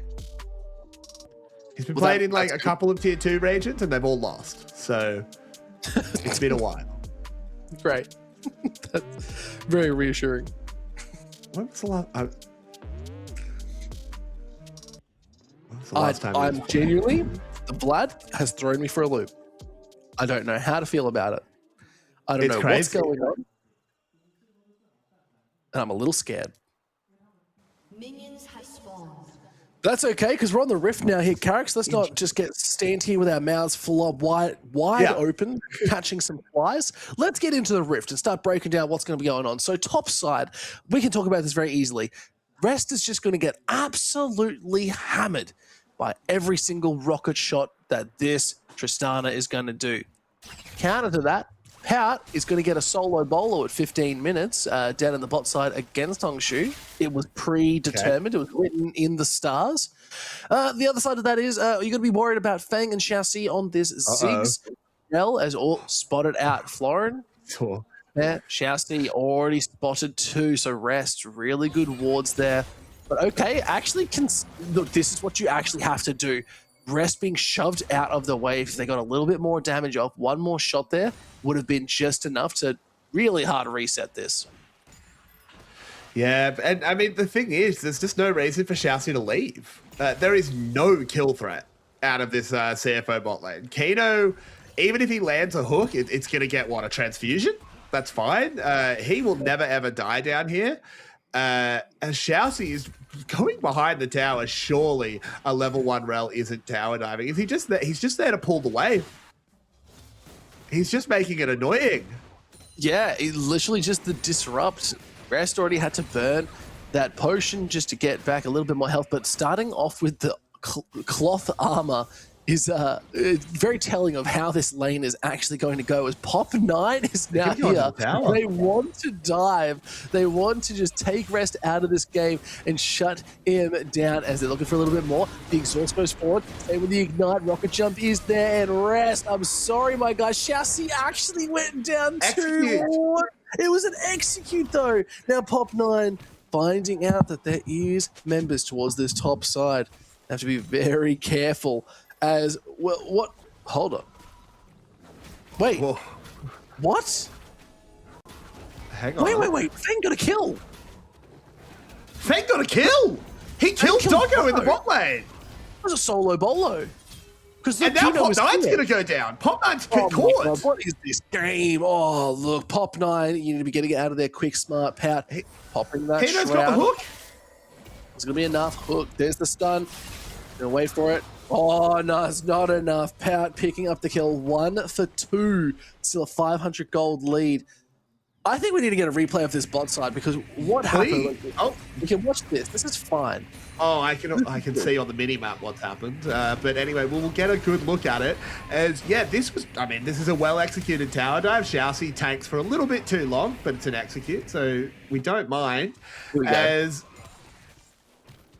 how do we do Doggo?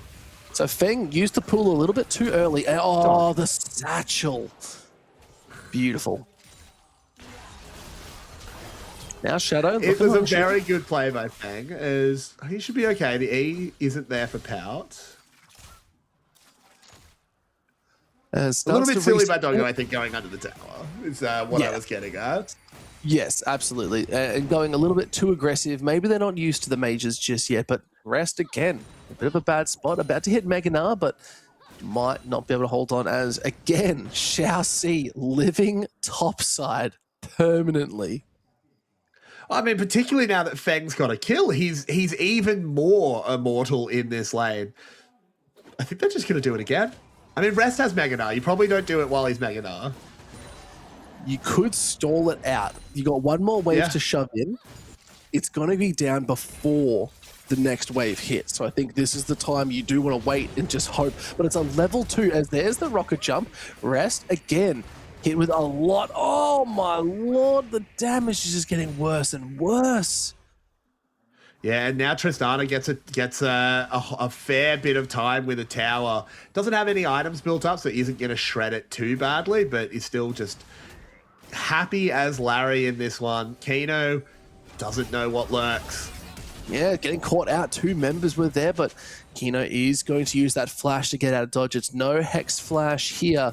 It is burned for 5 minutes on timer. As a 500 gold lead is being picked up for Real DCG, they're trying to find out Shadow now. Trying to pull him into the light. Goes up. Pursuit is good, but does get the blue buff stolen away. But here comes Rest. He's reset. TP wasn't used. The hook is good. This isn't going to be enough. Xiaoxi has to be careful. Being tanked out. It's a level 2 rel. As there's not enough. The good shockwave lands. Mega Inferno Bomb was nice, but Pop9 is just too low, and the damage was just not there.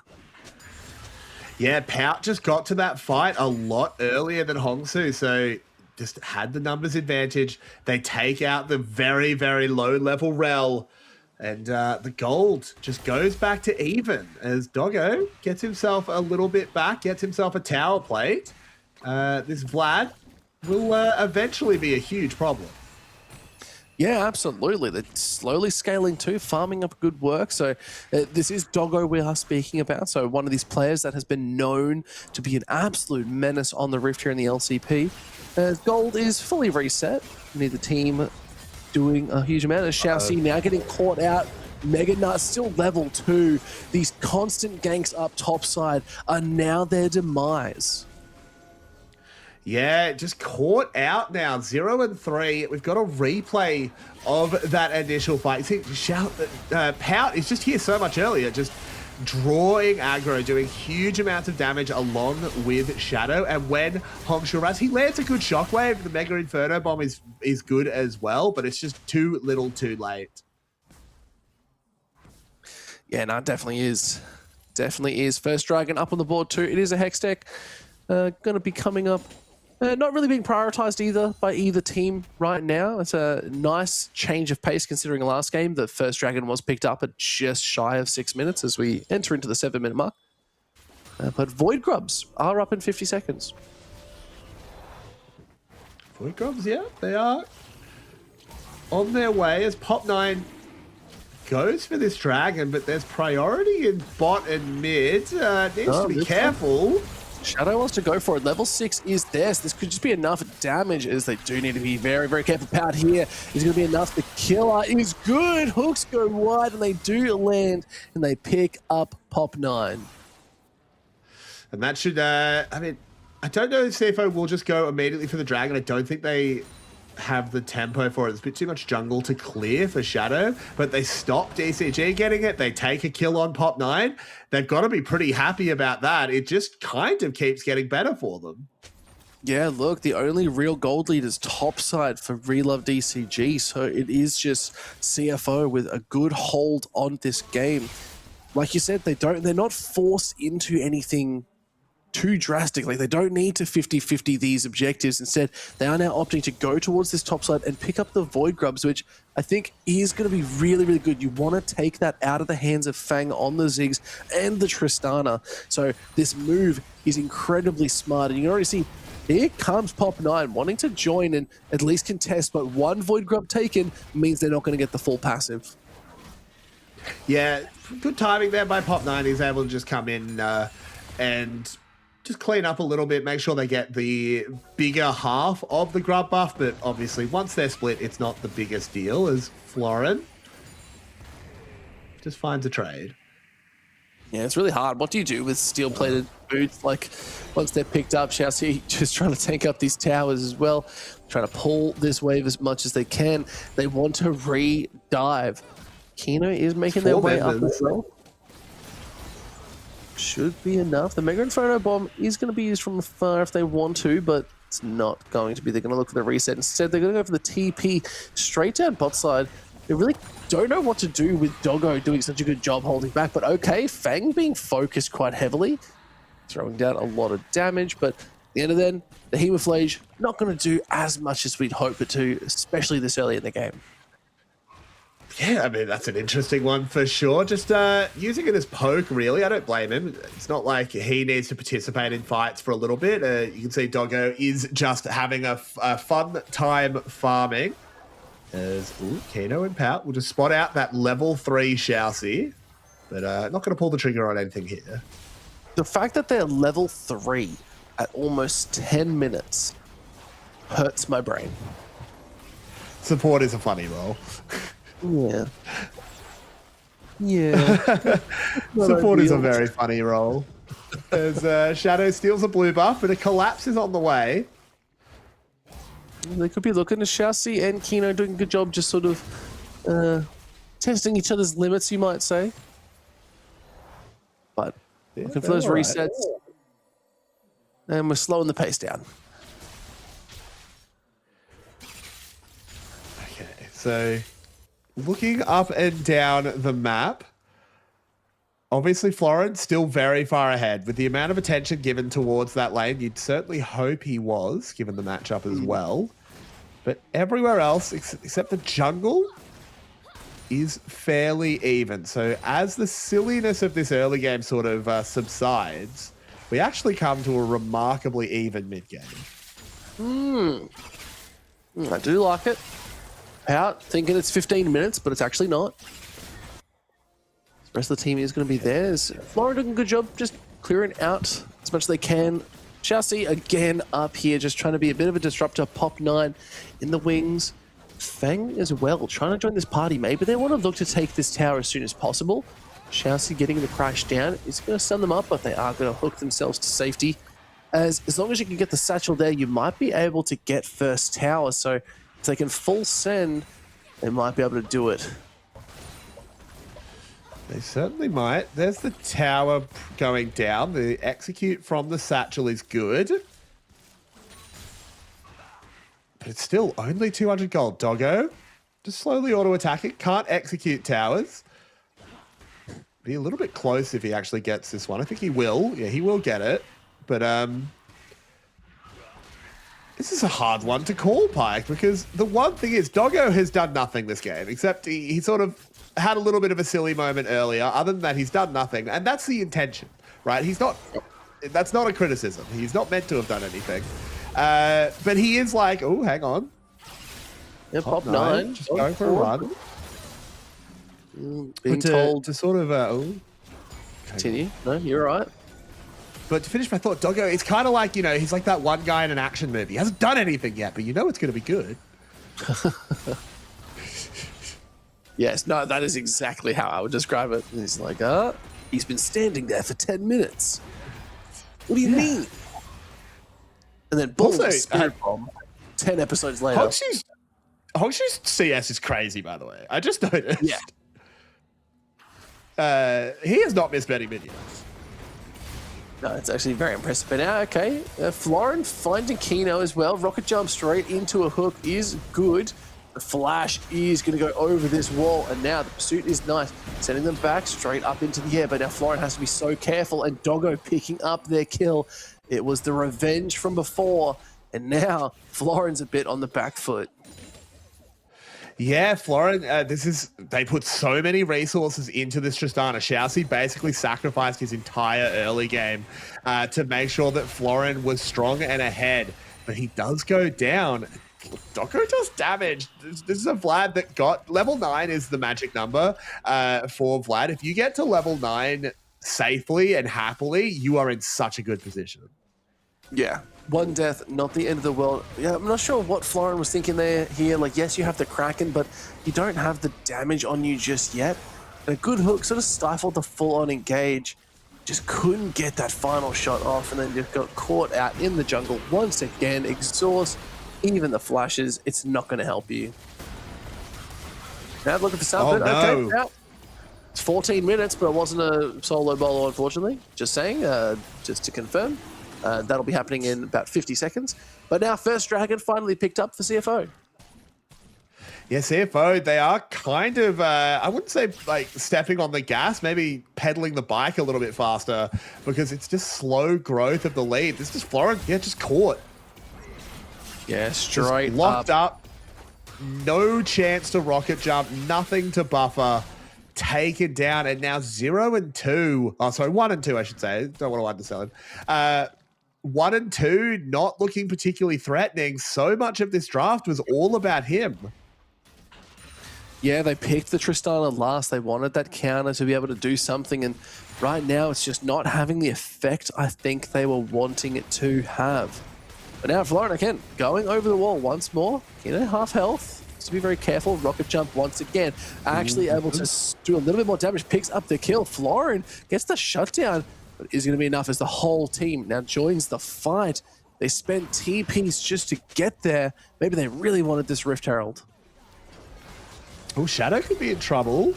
Yeah, jumped up a little bit too early. Cyclone is good, and I think it's just going to be Shadow being taken out. Pop 9 picking up their first kill. Now the Rift Herald is in their grasp. Yeah, I mean, that basically swings back the last few minutes. The gold lead goes to very, very little. It's a Herald picked up for DCG, which get them some gold. When they decide to use it, suddenly the game goes back to that holding pattern as Feng, could be in a lot of trouble here, actually. Has the Hemoflage on him. Oh, Doggo, very happy with that. And you know what? I apologize. It was actually a 15.5-minute solo bolo for Doggo. My bad. I just didn't read the right champion. I didn't think there was going to be a Vladimir, guys. I apologize.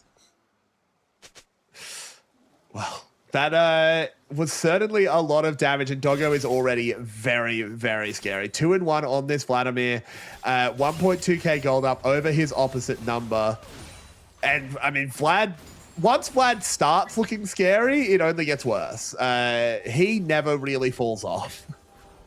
He just picked up a Rabadons. Yeah. That is a 16-minute Rabadons. I don't know what you do against that. What do you do? Weep? Yeah, cry, pray. All chat, you wouldn't, you know. All chat, sell your Rabbids, you wouldn't. Maybe he'll do it. Doggo's a funny guy. He wouldn't do it. You see Rest there on your camera too. He's having a little bit of a laugh. He's like, yeah, this game's looking pretty good, guys. They sent everything for me and I've still got my trifle. Speaking of Rabbids. Yeah, Doggo's Found Fang could be a little bit dangerous. And okay, that was another solo bolo. Doggo doing a very good job, and now the pursuit is good. Xiaoxi has to be careful. Melted once more. Doggo with a double kill on the Vladimir. Has not been played in the pro scene in over a year. Yeah. That is, maybe we're going to see more Vladimir bot lane because it's clearly working. Florid doesn't get over the wall. Yeah, let's see if he can do anything more as Pop9 tries to pop the Cyclone. Cannot get it done. Pout picks up another kill. Hook through the tower, and Pop9's trying to get some recovery back, but it's just too much. Shadow able to flash to safety. They're walking away with their lives. Xiaoxi wants to get the recovery fight, but is not going to be able to find them. Yes, Mega Fireball hips and Fang picks up the kill. Now they're looking at Pout. I think they're just going to get out with their life.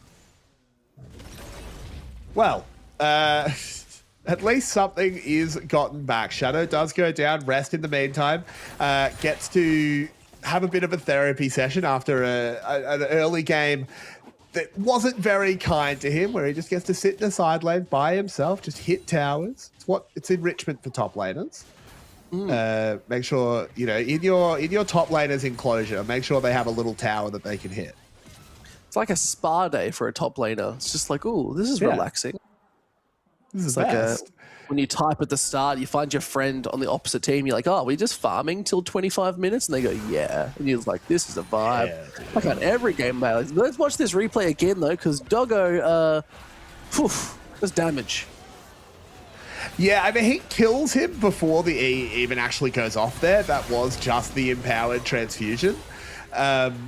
He's doing a huge amount of damage. Doggo, seemingly a little bit sick of us talking about other ADCs as best in the LCP. And yeah, Florid just doesn't quite buffer that correctly. Is hooked back down, taken out of the fight. I mean, Pop9 gets caught by this hook. Sort of crazy stuff in general. And yeah, okay, they get Shadow on the way out. That's nice. The Mega Inferno bomb was good, but I don't think Shadow minds too much. No, definitely not. With Second Dragon now being picked up here for CFO, we're going to find out what the soul is. It's another Infernal Soul in Carrick's. What do you think about it?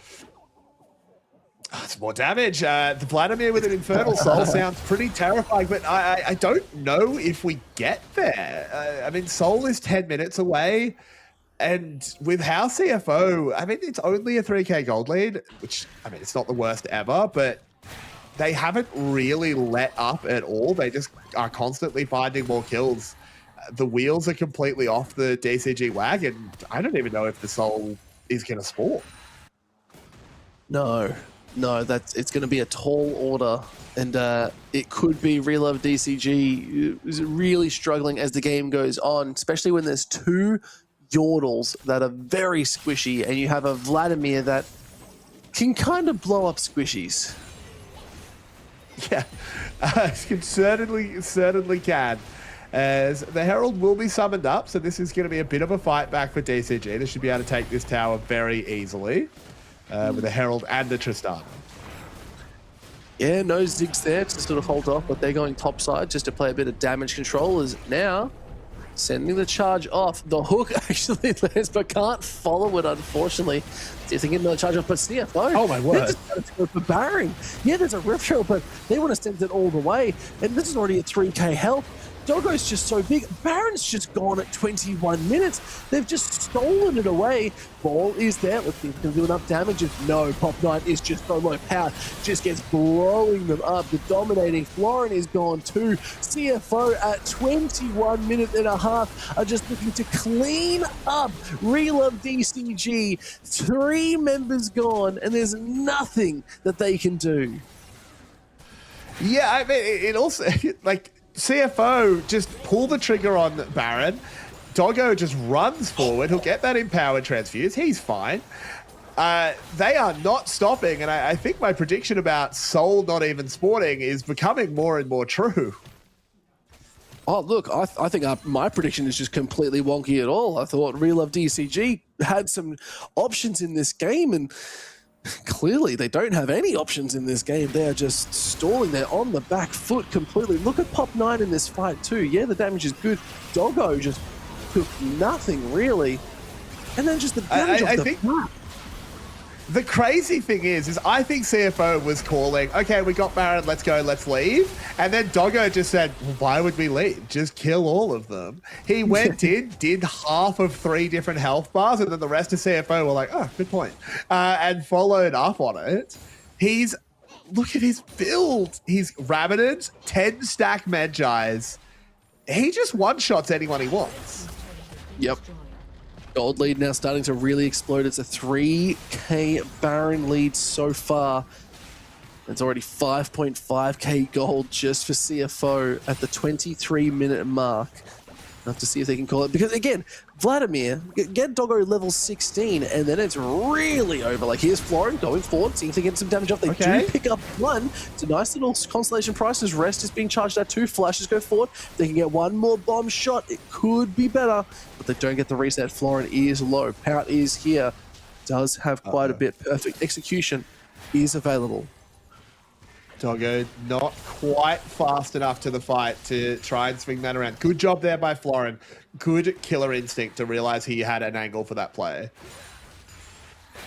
Yes, you can take anything back as best as you can. It's always nice to have here, Carrix.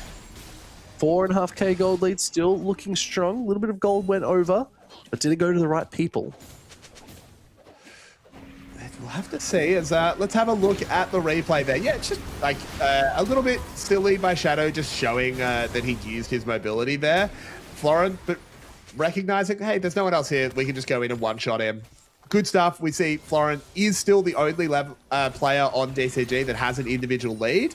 Of course, that is somewhat the matchup, but has been playing well so far, but he's got a lot of work to do. So true. So true. But rest is always going to be inevitable. Level 15. Once they hit level 16 too, get a couple items under their belt, they'll be feeling a lot better. They're still going to be tanky and relevant in team fights, but team fights aren't even going in the way of Real Love DCG right now because people are just dying so damn quick. Yeah, exactly. They just die immediately. Doggo gets 1 round of spells off and the team is already in complete shambles. Pout pushes a wave into the tower, backs off before he can get caught, so it will just be farmed up. But there is the 3rd Drake, no contest. And I mean, CFO, it's their game to win. It's not even a slow burn at this point. Every objective just going the way. And it really was on Real Love DCG to get those early kills on the board, and I feel like it was just a slight blunder on each side that just did not get them there. The acceleration didn't kick off. It's so critical for this comp. But that's also the risk you have to take. When you do go for a comp like that, if you don't pull it off early, you are doomed to watch it fail later on. Yeah, exactly. I mean, it's hard to take the camera off Doggo for too long. You know he's going to do something. It's going to be good again. I'm keen for it. As more items come in, we do have 10 stacks on the Rod of Ages for Hongsu. He's landed some decent shockwaves. Needs to find some big ones. As a minute away from Baron, the Vision setup war begins. I think another player that has had almost like a silent success this whole time is Pout. Look at them, 6-0 and 4, 2.1k gold lead over Hongsu. Like, yeah, there was no solo bowler when I was hyping that up, but they have just been playing incredibly well in these team fights, getting the picks on the back line.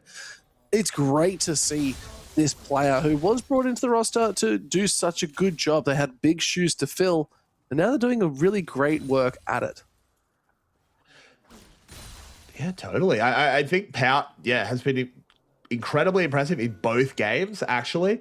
Game 1, he looked really good, landed some really, really big combos. So very, very impressed here. It's Shousey and Florin. Oh no. Wall. TP's good. I think Shousey is just dead. Magnet Storm going to be used for a little bit, but no, Shadow is going to pick it up. They sent the TP up, and Baron in 15 seconds. That was the pick they were looking for. It was. The support is down. The warding is so much more difficult. CFO can make this side of the jungle incredibly dark. That one ward that has survived is actually very valuable. Ooh. Pouch gets away. Yeah, flip is good, but it's going to be enough as Fang does have the Mega Inferno Bomb. Doggo on the flank. This is not where they want to be, as towers are being picked up. It's all well and good, but now Rest goes in. Mega Knight is going to hit. Mega Inferno Bomb does land on multiple, but out is godlike. Picks up Florin instantly, and Hongshu trying to hold on. Look at Fang, throws the satchel. Not enough. The double kill is good. Look at Doggo's damage, level 16, and charging through. Shousey, he's going to get chunked out just a little bit, but wow, this CFO roster, after a short break, revitalized and feeling unstoppable. Yeah, the only saving grace here for DCG is that with Shadow down, they can't take Baron, but oh no. I don't know if that tower's enough. Oh, no, Fang able to pick up Kino as well. Let's see if the damage becomes golden right at the last minute to survive a second longer. Shousey looking to charge forward. The mechanical horse trying to get it done, but could not do it as Rest is opening up the base. Again, Rest just in the top laner enrichment zone, opening up the base. Let's have a look at how this happened, because it was Rest landing the Gnar. Forced Pot 9 to leave the fight really early. Thankfully, the bomb from Florin actually cleaned Shadow up from beyond the grave. As, I mean, at this point, it was just Doggo running laps around them as well. We didn't really see the full kill there. We didn't really need to. We know how it goes. But Baron remains on the map, so this game is going to drag a little bit longer than perhaps CFO would like, as they are going to have to pick up Soul. I will be proven incorrect. Oh, look, it's not the end of the world. Better to play it slow and safe and methodical is what CFO are trying to do here. This is something we don't see all too often from LCP teams, as they do just go full ham and usually hope for the best and just win by hands diffing. But this is a different CFO roster. They are trying to put in the work and slow the pace down. Now that the Baron is up, they have the vision control. They can look to turn it. Rest teetering on that Mega Gnar could look for a turn or a fight, but it actually feels like CFO, they're kind of backing off. It's just Shadow on the Baron now. They're turning it around as Florin actually has to jump out. Kino is low, Pout on the back line. It's just too much. Did pick up Florin, but it's just too much to pop 9. Able to get Kino on the backside, but it's still Shadow doing the work. Shousey getting jumped on once again. Hongshu trying to do the damage as best he can, but no Rest doing the damage, chasing out Fang now too. Goes golden, but can't hold on much longer, and it is a triple kill for Shadow. The Hound's pursuit is good, and now it's 4 members of CFO that are walking down mid lane. We love to see it as CFO clean it up, and they're going to lock themselves in for week 1. Beautiful performance here, CFO. They were looking good, and now they're looking great as they come into split 3, feeling absolutely fierce, taking a team that just came back from an international tournament, and the CFO putting their mark, saying, that was our spot. How dare you take it? And that's the victory march. They take a clean 2-0 here in this series. Well, what a performance from CFO. They're putting it back. They're showing that this team might be back to their old tricks. Could it be 2025 CFO? It could be. Well, maybe, but it could be. I'm not saying yes, but I'm not saying no. Would you like to know why? Interesting. Not committing. Why are you not? Why? Because that CFO was dominant. Like, dominant. Yeah. Like, this CFO is looking good. Don't get me wrong. But I don't know if they're looking dominant. True. They've got a long way to go. They do need to match up with Team Secret Wales before I'm making any big calls. Correct. That's exactly it. Like, put them up against the top dogs right now, and then we'll see if Doggo can beat the top dogs. But Doggo, at the end of the day, I think had an outstanding performance. I think Pout, honorary mention, but I think Doggo is probably the MVP of this game because pulling out those champions, pulling out that Vladimir out of nowhere and winning on it the way that they did, maybe this is a new champion to bring into the meta. Maybe. It'll be a fun one if it is. As looking at the damage charts, I mean, the Zig certainly tried, but the story is all in the orange. Now, the question here is, who gets MVP? Is it Doggo or is it Pout? Well, it looks like it's Pout, actually. Well, it's going to be Pout. I actually agree with this. I really like that Pout's getting shouted out here because I think Doggo was extremely flashy in both games. And look, Doggo was great. If it had gone to Doggo, it wouldn't have been horrible. But game one, he landed some scatter the weeks that just changed everything. No, I do agree. And that's why I gave them an honorable shout out in the side of that too. But you know what? You're right. Yes, Pout, our MVP, player of the match, able to take this one home. That last game in particular, the Akali, honestly, masterclass. That is how you want your Akali playing in any of your games every single time. So really nice to see this player who is new to the roster really starting to shine and make their own stamp in how to perform. So I'm excited to see what they're going to do moving forward. Still a lot of games to be played for this team before they start thinking about anything more. Let's look at some of these highlights because, yeah, this was just the dive that just, I don't know, I didn't feel it. Yeah, it didn't quite work out. I mean, Doggo, this was just a little bit over-aggressive. Feng plays it really well with the satchel, but there's just no reason to take the risk. But it doesn't really matter in the end. As we're noticing we're on the third big highlight, and a lot of the characters are still level 2 and level 3. That's how action-packed this game has been. Yeah, it was pretty nuts. I didn't even hear Florin doing such a good job. Tried to get Kina and just couldn't get him. Great hook to cancel out the rocket jump. And that is so close. But now it's just the hands pursued straight back in, looking for more. Could not get it done. The call of the pack was very nice. And then still, I've just seen, like, yeah, every single fight we watch here, it just felt like CFO was completely in control from start to finish. No matter what was happening, even with those dives, just nothing you could do. And wow, Doggo here, kind of just carrying the team. Yeah, just going a bit crazy with it. You see Pout dancing through them as well. DCG, just unfortunately, maybe it is just that international lag that sometimes happens. Teams do have this, but not the performance they wanted in week 1, unfortunately. No, definitely not. And yeah, it just felt like there was members that were just shut out way too easily here. Fang being one of them, being put on these majors, I think they just didn't have the performance they were really wanting. They had some good moments, but just not good enough. And then you look at this, straight through. Hooks are good. The TP into the back and taking that backflip shuriken was so nice, with the depth charge being the final clincher. Exactly, and it was a very dominant performance in the end. It looked like it could go either way for maybe the first 5 or so minutes, but it really did just accelerate quickly. But we've got a draw coming up, as these are the results for today, of course. GAM and CFO both taking 2-0s.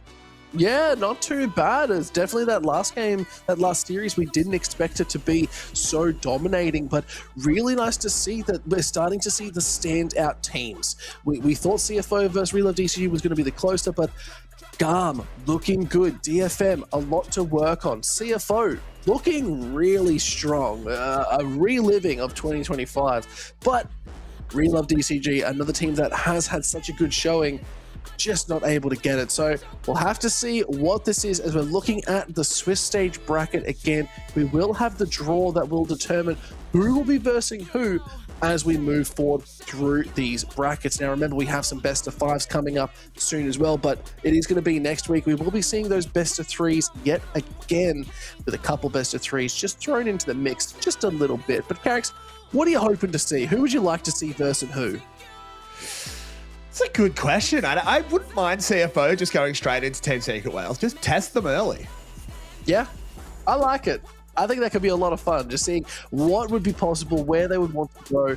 Let's just jump into the draw. I think what we saw for a split second. Let's just jump on over and have a bit of a gaze because it's ready to go. As you know what, we actually do have 1 minute. That's not too bad. We can talk about it, and we're back.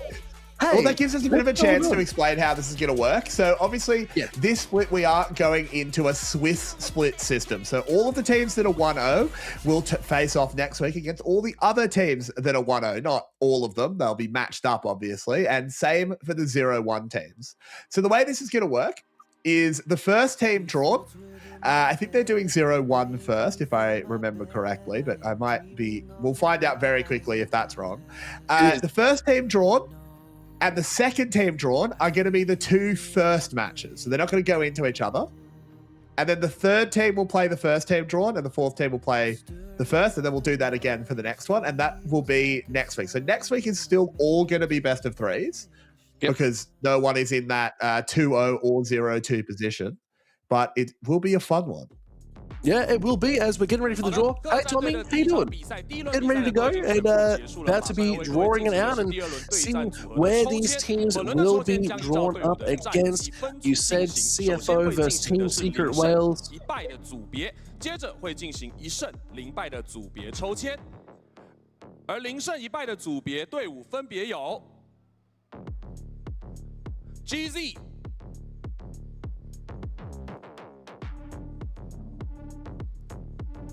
SSG. What we are seeing, this is SHG.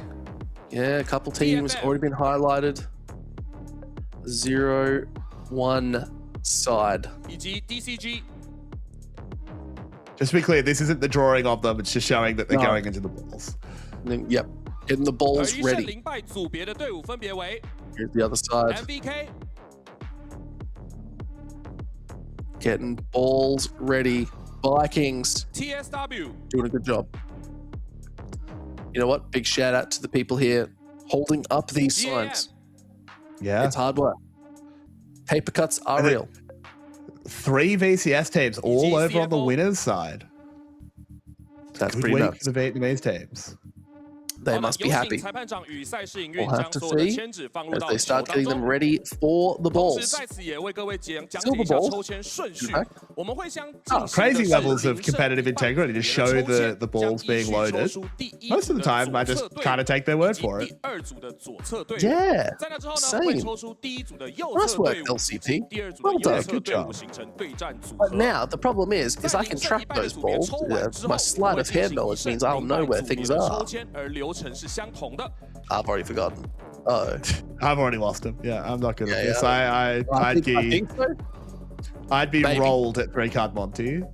All right, let's see if we can get where's where.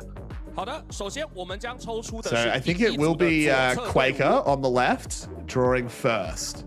All right. Spin it harder. Flip him around. Okay, we got one. Let's see what it is. DCG. DCG. Very nice. Now, who are they up against? 接着要抽出第2组的左侧队伍。 So this will be the other bracket. So this won't be their opponent. No, correct. SHG. SHG. Okay. SSG. Okay.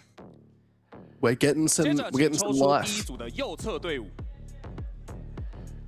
Next ball. DCG. We'll be taking on. Oh. Ooh. Round 0. Dang. I thought I was a soothsayer. 第2组的右侧队伍。 Sadly, I am not. So that does mean DFM. DFM. I was in the totally last different to be drawn.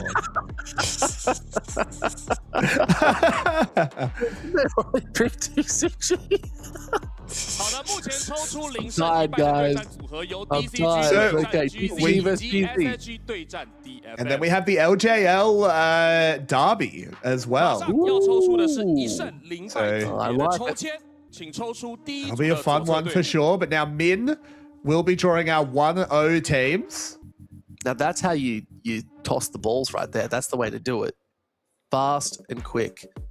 Now we're getting in Team Secret Team Wales. Secret Okay. Wales. Right now, the 接着 top 请 tier 抽出第 team. 二组的左侧队伍。